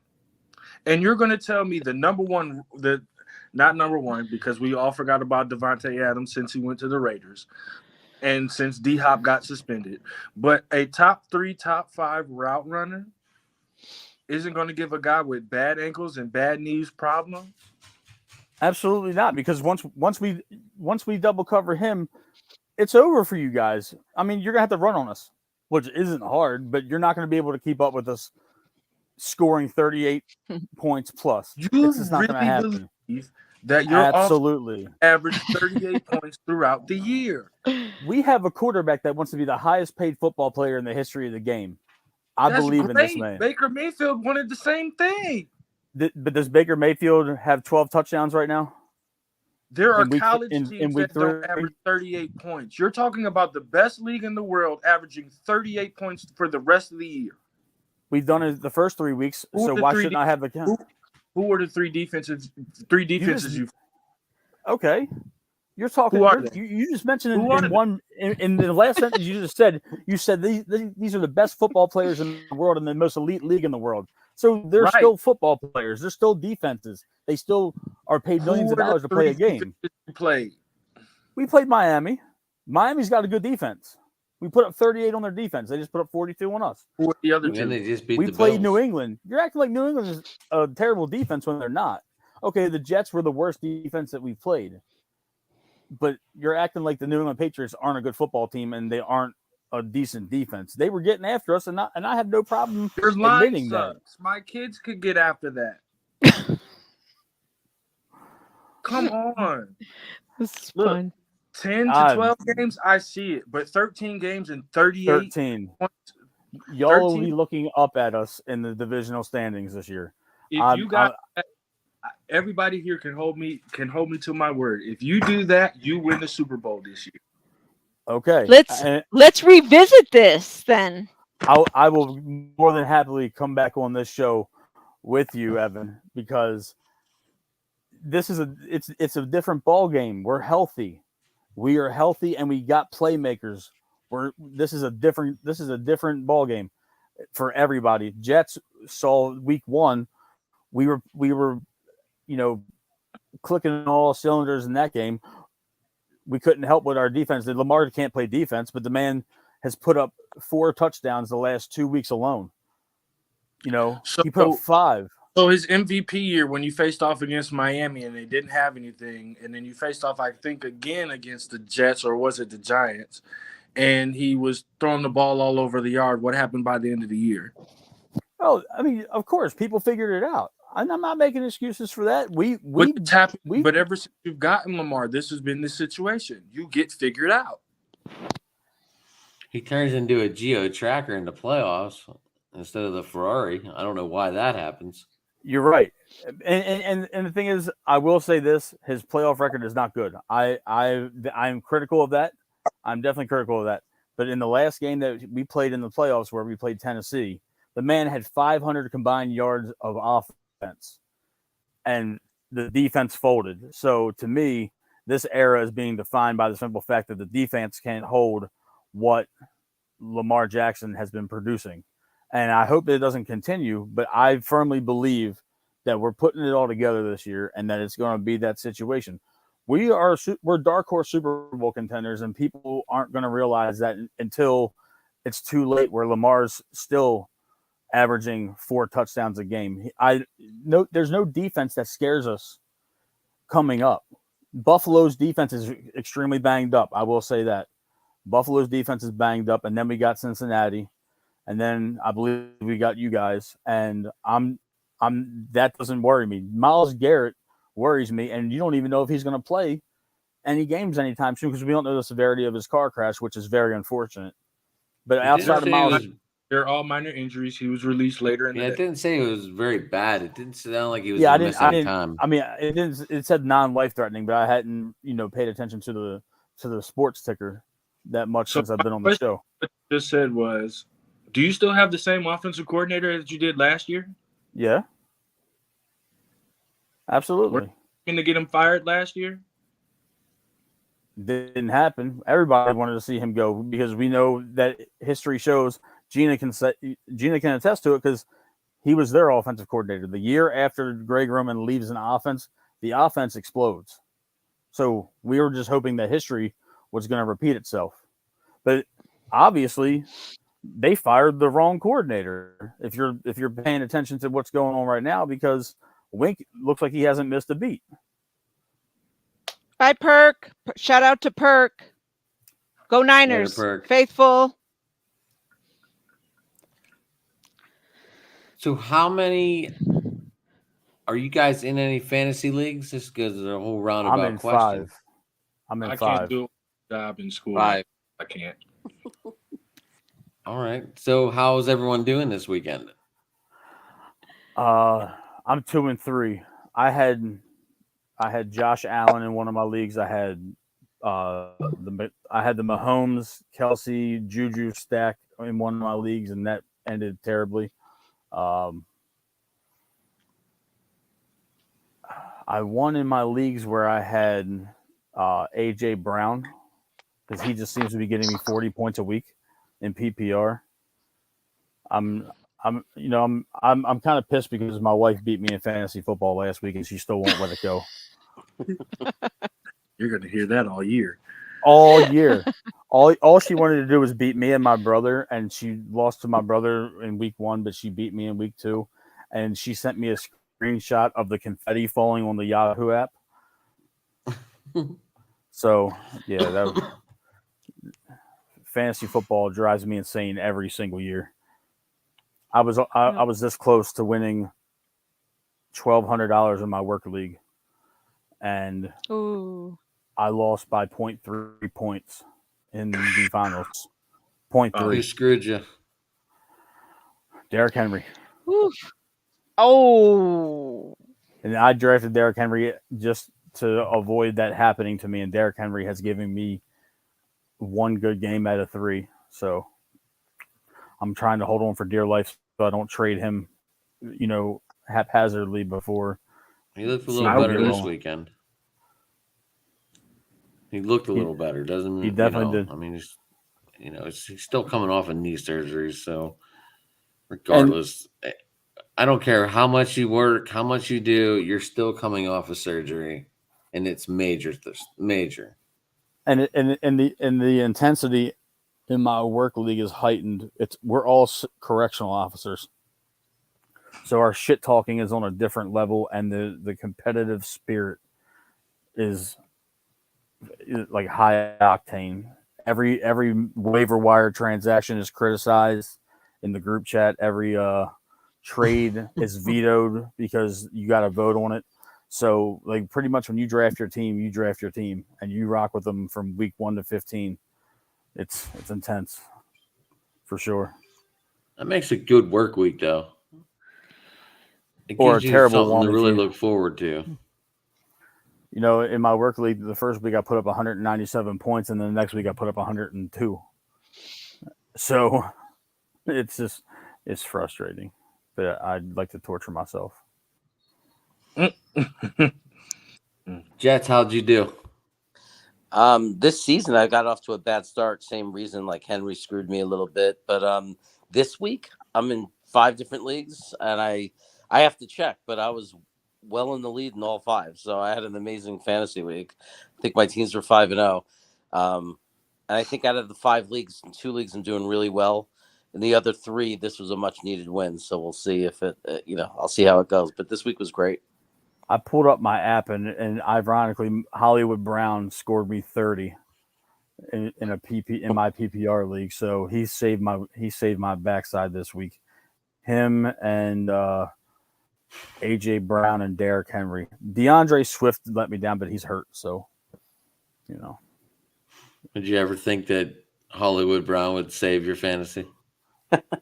Honestly, I did. Honestly, I did because I was just banking on him and Kyler just picking up where they left off at Oklahoma, especially while Hopkins is out for the first 6 weeks. I think that connection is starting to get back to reacquainted. They're starting to get a little better chemistry now. Yeah. So I mean, go ahead. The 5 feet of fury connection. I was just happy that. Go ahead. I need CeeDee Lamb to put up like 80 more points. I was going to say my best, I think, quarterback pickup this. I'm in 3 leagues, and I was so happy that my best quarterback is Jalen Hurts. That dude is the real deal. Yes, he is. They're going to be dangerous with all those first-round draft picks they got. Mm-hmm. Oh man, they're going to be good. And Jalen Hurts, does he deserve to be in the MVP conversation? Absolutely. I mean, he could sneak in, man. You never know. I said he's going to be in the running almost every show, but hey, I mean, it's still very early, but I mean, very early. He warrants early consideration. The Eagles are no joke, man. It's like, watch out for the Eagles this year. For real. And it's amazing to see what AJ Brown did for Devontae Smith, because Devontae Smith is a completely different player when they got AJ Brown on the field. I made the mistake and sat Devontae Smith this weekend. I'll tell you who's a piece of shit pickup draft. Fucking Jerry Jeudy, all right? That was the worst mistake I ever fucking made. I thought, oh yeah, Russ, Broncos country, that's right. I benched him, and I'm glad I did, because it was the worst decision I ever fucking made on draft day. All right. In one of my leagues, I lost by 4 points, and that's because I played Garrett Wilson and I played Terry McLaurin, and I left Ramondre Stevenson and Isaiah McKenzie on the bench. Ramondre Stevenson had 20 points, I saw. Yes, against I us. had Khalil Herbert on my bench this weekend. Oh, that is a dagger to the heart. 157 and 2 touchdowns on my bench. That's awful. I had Dobbs on my bench. I saw somebody release Dobbs in one of my leagues, and I snatched him right up today. Somebody cut Dobbs. I don't know why they did it, but I grabbed him. 21 points. Because Christian Watson is going to be out for a while, and Aaron Rodgers picks one person to throw to a game. So yeah, exactly. But it works for some reason. He's like one of the only quarterbacks that can pick one guy and throw it to him the whole time. I don't know if it bothers anybody else, but I cannot stand his man bun and seeing like the little flips of hair coming down out of his hat. I can't stand A crap. I'm glad he cut it. Yeah. I'm so glad he cut it. Wait, I he like cut it? Mm-hmm. he did. Yeah, he cut it. It was all over Fox Sports when Oh, showed up to the arena. okay. I like Edwards Hilaire. He's been pretty good He's for had he me. might be comeback player of the year. I Yeah. stay away He's from really Kansas City good. running backs, man. Ever since Larry Johnson, left, I've stayed away from Kansas City running backs in fantasy football. I mean, Kareem Hunt was good for a little bit, but I've managed to avoid them. Like Edwards Hilaire is a good football player, but he's not a good fantasy football player. He's And been decent for Yeah, he's me been pretty decent this year. He's yeah, on a this he's on a year. revamp. Yeah, he Oh. for sure is. And maybe with Hill out of there, maybe you realize he had to step up Yeah. his game. Yeah. It definitely hurt me to see Orlando Brown coming into his own as a left tackle, considering we got nobody at left tackle right now. I had Chris Olave on my bench too. That is treacherous. How did he do? Michael Thomas Chris- got hurt. Chris Olave had 24 points. Shit. He had 9 for 150. Wow. Like, yeah. Well, I mean, Khalil Herbert's not even a starter, so I mean, Yeah. I can't feel pitiful, but it's like looking at my bench, like, damn, you put up that many points on the bench. One of the leagues I'm in, I managed to snag Eckler, Javonte Williams, Diggs, Waddle, and Kareem Hunt. Damn. And I'm undefeated in that league. I won my 3rd straight game. Well, I don't see much beating you. Mm-mm. And I got Kyler Murray at quarterback too, so that helps. I like my team name I picked. I used the same one for all of them, the He-Man Woman Haters Club. That's been my team name this year. I usually just pick the same one for every one of them, so I don't get confused or like miss them. Is anyone using that sleeper app? Yeah. No, Yeah. I'm not. It's good. I'm not. I first time using it and it's weird. I finally just got the hang of it week 3. Yeah, figuring out how to move people around, right? Like figuring out how to bench people and start people. It takes a few minutes. Yeah. I'm like, because I've done FanDuel, Yahoo, and ESPN, but like, yeah, then now I'm like, what the fuck is sleeper? Like, what the hell? Yeah, I didn't know anything about sleeper either till outdated. It was like, hey, you want to do a dynasty league? I was like, sure. Sorry, this cat is obnoxious. He's been making an appearance all episode. I know. He missed me because I haven't been home. Oh, look at Jerem, your dog, huh? Passed out, huh? He was a pain in the neck the whole first hour. he tired himself out with all his whining. I'm lucky that I do all my shows and appearances later in the night because if it's before 7:30, my daughter seems to have this incessant need to literally climb over my shoulder and be in every episode and every shot. She's almost 5 and she thinks that she runs shit and she doesn't. She does. Yeah. She does. I just don't want to admit it. It's humbling. I've been a correctional officer for 12 years, and I've had grown men listen to me for the majority of my career, with little pushback. And I got a 4 foot tall 5-year-old that's 45 pounds talking mad shit to me, and I still wipe her ass. And it's like nothing quite humbles you like that. Like that. That's like that one guy on TikTok, cop, and his daughter's like a menace. Just I a forget straight his menace. name though. I know who you're talking about, but she is an absolute menace. School started 3 weeks ago. I've gotten 5 emails already from her teachers. She tried standing all good ones, right? Oh, she tried standing up and teaching a class last week. That was a fun email. And then she picks berries off of the bush outside of recess and throws them at kids.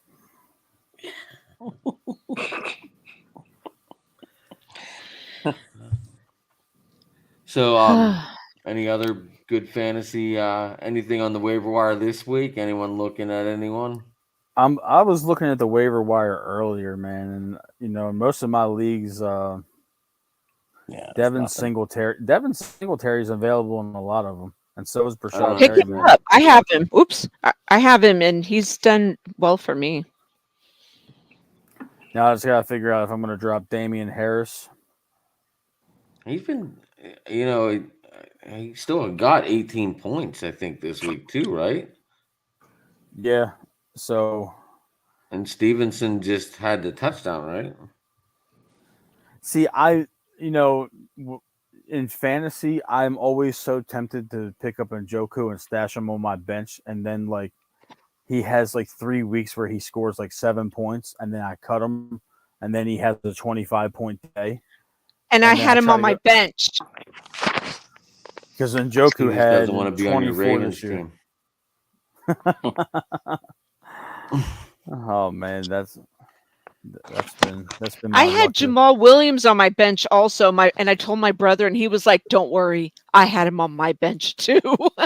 I was like, "What the fuck?" Yeah, he's like, "Don't trip." It was one of those weeks where, the upset, Mahomes lost, Brady lost. You know what I mean? And it's like I had this guy benched, I had that guy benched, so I didn't feel as bad because it looks like right now, they have one team where I just don't give a shit about it, but I do because I have really good players. But it really looks like I don't care about it at all. And then this other one I drafted first, and it looks like I'm 0-2. So whatever. I don't know. Whatever. I have trouble drafting Ravens. I'm not gonna lie. I stay away from Ravens. I'm telling you right now, I do not. In all 5 of my teams, I have one Raven, and that's Mark Andrews, and I got him because he was still available in the 4th round. Yeah, you take that. Yeah, that's a value pick. That wasn't because I wanted him. But I mean, no, I just try to stay away from him because that means I have to root for him. Exactly. Well, that's understandable. But the thing is, instead of me just rooting for my team to win and make plays, I'd have to worry about point value and catches and touchdowns and yards after the catch. My father-in-law is in my league that I host as a commissioner, and he drafted literally all the Ravens starters, and he is absolutely just destroying everybody in this path so far. And it's not even fair. He's got Tucker, he's got the defense, he's got Lamar, Andrews, he's got Bateman, and it just seems like no matter what, Lamar scoring 5 touchdowns, it's 40 points right there. Exactly. Depending on how your scoring system goes. I mean, I don't know. My scoring system, I do quarterbacks, touchdowns are 4, and the rushing touchdowns are 6, right? Yes. So he's still getting 6 points per rush. Yeah, so he had the 6, and then he had the 16. He had 26 points on just touchdowns alone, not including the rushing yards. So he was just absolutely wrecking shit this week. And he sends me a text message like, haha, did you see my fantasy score? You zoom your text messages into 175%, and I'm getting my ass whooped. Or the entire league's getting their ass whooped by this man. He literally sat next to me and said, every Ravens player, I'm drafting them. He said, I don't even care if they're on the bench or not. I'm drafting them. I said, oh, bold strategy, Cotton. That bye week's going to suck. Yep, because he's going to have to drop probably 2 of them. Because our benches aren't that deep. Real quick, guys. I know we're going close to 2 hours. I can't thank you guys enough for stopping by. But real quick, do you guys have that same trouble drafting Gina Seahawks or Jets Chaos? Do you have trouble drafting anyone else in the AFC East?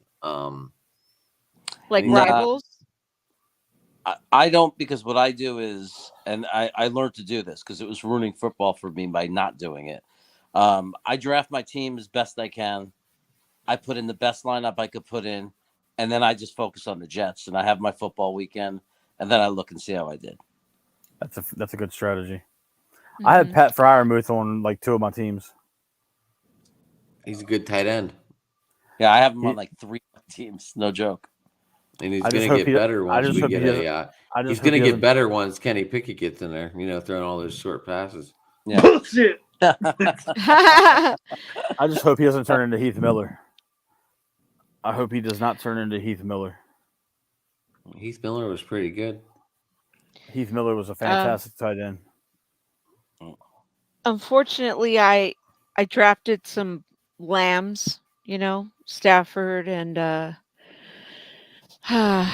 don't know, a couple other clowns. But I want the best team, And then I was just wondering if anyone else does that, tries to stay away from their own division because they have to root for them twice.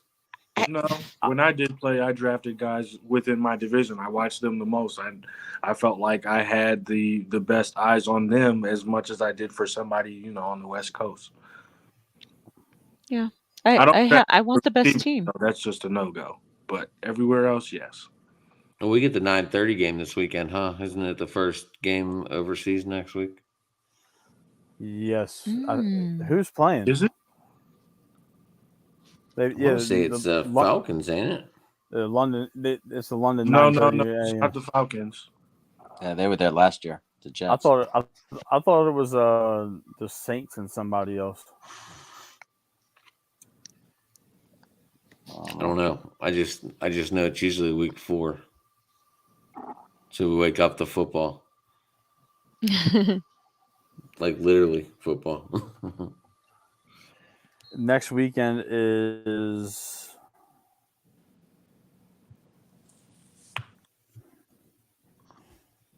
week 4. 6:30 Vikings Saints. 6:30 a.m. Yeah, they play at Pacific. 9. Yeah. That's Pacific time. It's the Giants and Packers the week after that, and then the end of the month is the end of October is Denver and Jacksonville. Jacksonville's dangerous. And then we have the game in Munich in week 11, right? Real quick, do you feel that kills the fan base not being able to see Mahomes go up against Brady in the regular season, and they gave it away over to Germany? I think it pisses off just 2 fan bases, but I think everybody else understands why. Because they're your 2 of your premier names that are known internationally for American football. So you got to do it if you're going to do anything. But that's just me. I was pissed when the Ravens went to London and then got the shit kicked out of them by the Jaguars. That was like 3 or 4 years ago. That was bad. I think they put up 45 on us. I think we scored like 9 points. That was Joe Flacco, though. I was going to say, was that a Joe Flacco start? That was a Joe Flacco start. That was one of his last starts for us, too. Well, guys, like I said, we've been going on 2 hours. Anyone got anything else left in the tank? I'm sure these 2 Cleveland and Ravens fans could go at it all night here. Yeah, I know. I'm honestly running out of steam because it's 11:15 where I'm at, and I gotta wake up at 4:30. Oh, I thank you for coming on, Matt. Thank you guys, for coming on my show. I appreciate it. No problem. Did I see the advertisement picture? Did you guys have wrestling in there, or was that somebody else on Twitter that was tagging me? I don't know. It could have been Adam doing something. I don't think I have any wrestling. It must have been. Never mind. It was somebody else that tagged me in something from earlier. I'm going a little cross-eyed over here.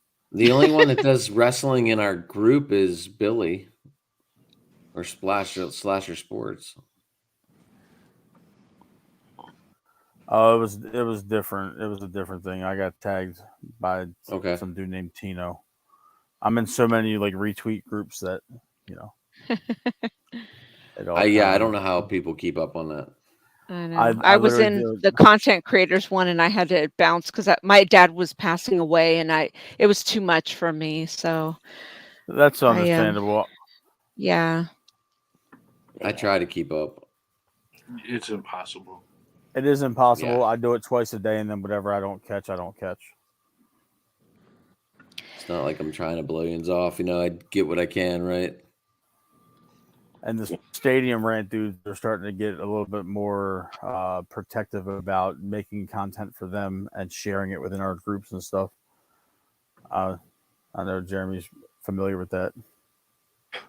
Yeah, I mean, I just do what I want. So do I. Yeah. I was like, I'm filming. Like, if you want a podcast, I'm doing a show on my channel.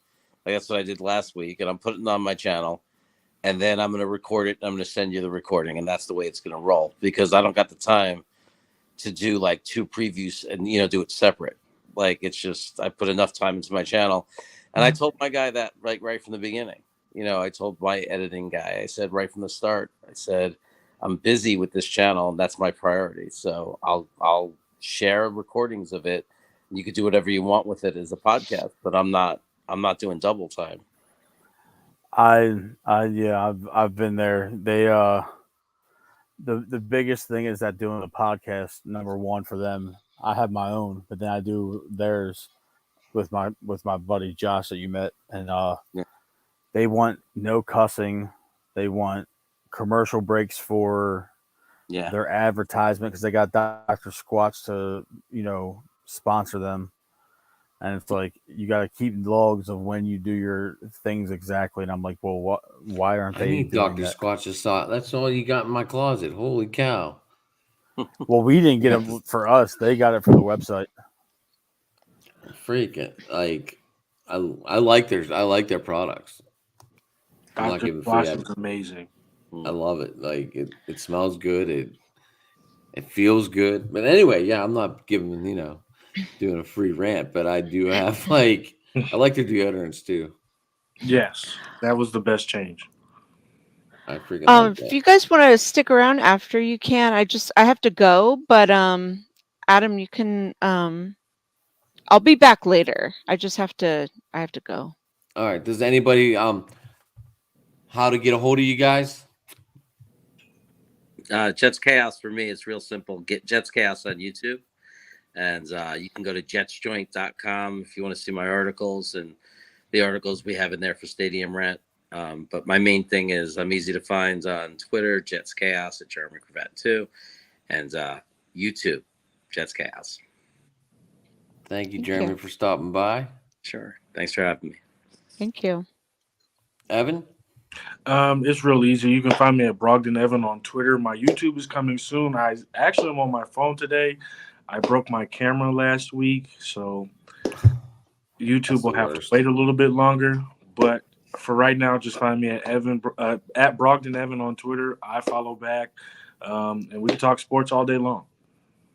Evan, and just to let you know, Great. Shane works in the visitors dugout, the visitors clubhouse. I will go find him. I told him to look for you. I showed him a picture, and he's like, "I've seen that guy before." Yeah, I'm the lead guy over in 112 all the way around the dog pound to 130. Sweet. But I did want to tell you that I did see Shane over the weekend. So I gotta go see a game over there before I die. I want to go to the dog pound one time. I want to go to the dog pound one time. I also want to go to Heinz Field. Yeah, that's a waste of time. There's I like the. It's not that bad. Jesus. I work games over there as well when we're not in town. Your stadium is terrible. Terrible. I don't know what they call it now, but I'm forever going to call it Heinz Field. I call it Aspirin Field. Oh, okay. I know it's not. It's like what is it? Aspirin? Aspire? I don't even know. Anyway, Matt, how do people get a hold of you, bud? You guys can find me on Twitter at BWATB Podcast. I lost my Facebook group and my Instagram page due to a unbeknownst community guideline. So I'm just on Twitter right now. It's on the screen for those of you watching. I got, my work over at flockthenorth.com for Stadium Rant. I'll be having a couple articles coming out this week. And I just had one released about JPP joining the Ravens. and I'm doing their Flock North podcast. We have our next episode coming up with a couple of Buffalo Bills content creators. So yeah, that's what I've been working on. Just trying to kick out as much content as possible. I appreciate you guys having me on. Thank you. Yeah, great. Appreciate Matt. you. I still want to do the Ravens talk though, just to let you know. Hey, just shoot me a text and let me know what works for you, and then I'll be more than happy to come back on. And if you want to do a Pittsburgh Steelers show, I'll have you on Flock the North. All right, cool. All right. Just to let you know, everyone else in the group did their all-time list with me already on my show. When I have a Brown show, brother, I'll have you on for one of them. I'll definitely be in touch with you, my man. Sounds good. It was fun going back and forth with you. Absolutely. All love over here. It's all respect, but I still hate you guys. I mean, I would hate us too if we have 2 Super Bowls and you guys don't. But you borrowed them from us. It's okay. We borrowed one. The second one, we were 15 years removed. I mean, I think it stings you guys that Ozzy built a Super Bowl team. Absolutely, it really does. It really does. It would be even more. It would be even more painful if we'd have kept Belichick as our coach and didn't fire him. Some dreams do come true. Yeah, some things do come true, and that's one of those things. I'm actually kind of glad that Art Modell messed up, but that's another Hall story. of Fame owner. He's a Hall of Fame owner. It's a travesty that your junk Cleveland sports writers voted him out every single year. Degenerate hillbillies over there just want to, keep Art Modell out of the Hall of Fame. You're only praising him because you got something to do on Sundays. That's it.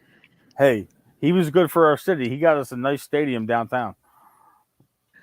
And it's about to fall on its face, and you're going to lose your quarterback after his second franchise tag. Oh, so it all comes the to sour grapes, man. Sour grapes. Hey. Have fun picking in the top 10 next year. We traded that away, but it'll be okay because Cleveland Browns will be in top 10. Cleveland's gonna Cleveland, man. You guys are the factory of sadness. But we beat you last year, and we're gonna beat you again this year. Oh my gosh! I'll find you on Twitter, my man. I'll let you know. Will do. When I will definitely be watching this episode. When Lamar puts up 45 on you, I don't want to hear shit about it. 45 yards? I'll be there for points. it. 45 yards, I'll be there for it. He might average 45 yards a touchdown pass against that secondary. Holy shit. 45 turnovers if you throw on the ball. He got a chance running it because I don't have a defensive tackle, but that's about it. Oh, man, you're not watching the same team I am. I know. Guys lost to the Jets real world football. You guys lost to the Jets last week. I don't want to hear shit. And you believe you're going to put up 38 points a year for the rest of the year. That's confidence, my man. Do that. Okay. That's confidence in my team, man. I would be stupid to not have confidence in my team. There's confidence and there's blasphemy. You're on the side of blasphemy. This is coming from a guy who had the Super Bowl winners on paper every March for 3 straight years and shit the bed with Baker Mayfield every year. So, you guys had a world of talent and didn't do anything. And you're holding on to flat tires and running backs and hoping that it's going to work out. It's okay. Your time has come. You'll see what real football is when we play you. And I'll talk to you about that 45 yards you're holding up when we see you. We've got to come back on after they. Oh man, we will. We definitely will. We're gonna have to because when we curb stomp y'all, I don't want to hear no excuses. There's zero. It's okay. This is gonna be a straight curb stomp. The louder you are, the nervous you are. So I'm not nervous, sir. It's okay. I'm not nervous. I told you I'm scared of Nick Chubb, and that's about it. You worried about the wrong dude, but it's okay. Jeremy, real quick, your Jets beating us this weekend? Yes. I'm still not feeling. I think my whole life we lost to Pittsburgh. In 40 years, I don't remember beating Pittsburgh. All we do is lose to Pittsburgh. I think we finally have the talent to beat Pittsburgh, but here's the problem. As much as you don't like him or appreciate him, your coach is going to outcoach my coach. And that's the problem. But My hope, more than anything in the world, I want to win. Not that I don't like them. We just haven't won in the playoffs, and it sucks. I mean, more than anything in the world, I want to be 2-2 so bad. But honestly, the way the Jets have looked and the way they just looked yesterday, I'm not over it yet. I'm not ready to sit there and say anything positive. But maybe by Thursday, I'll be feeling a little better. Recovery time. You need an ice bath. Yeah. Maybe Zach comes in and lights it up. I don't know. We'll see. All right, Jeannie, you gonna wrap it up? Yeah. Well, thanks, guys, for stopping by. Thank you, everybody. Thank you for having me. Sorry I was late. Absolutely. Be back. No worries at all. Glad you joined us. It was a blast. Guys. I know it was put together very last minute, and I thank you all for stopping by. Yeah, glad you came last minute. Guys. It really helped us. Thank you. I will see you guys soon. All right. We will be talking soon, my friend. Guys, thank you so much. Thank you. All righty. So that's going to do it for the show. Thank you all for joining us on this little overreaction show of 49ers and Felty. Huh? I enjoyed the banner. Me too. It was just talking teams, talking this week's week 3's catastrophes. Is that a word? Catastrophes, wins, losses, upsets, fantasy football. We did. We had a nice little fantasy football talk. Barely talked Monday Night Football, but I see the Cowgirls beat the Giants, so that kind of really wasn't a surprise. But your CeeDee Lamb scored a touchdown, so you got some fantasy points there. Well, I know I won one league because of it. I was only down 2. What's that? I was down 40 in the other one. Oh. So I think I won one of my fantasy teams, so that's good. Woohoo. All right. All right, guys, that's going to do it. Join us for the 49ers Rams preview show, which I think will be scheduled for Friday. Getting that together. I believe we're going to have 49ers Camelot, aka Mark Adams, join us. And that should be a lot of fun. So, and I know I did allude to a giveaway, and I am not going to let you down. That will happen. So I like the giveaway. We do like to give away. So thanks, guys. I got to see it. All right. Thank you. Close it out, honey. Let's go. Let's go. Bye.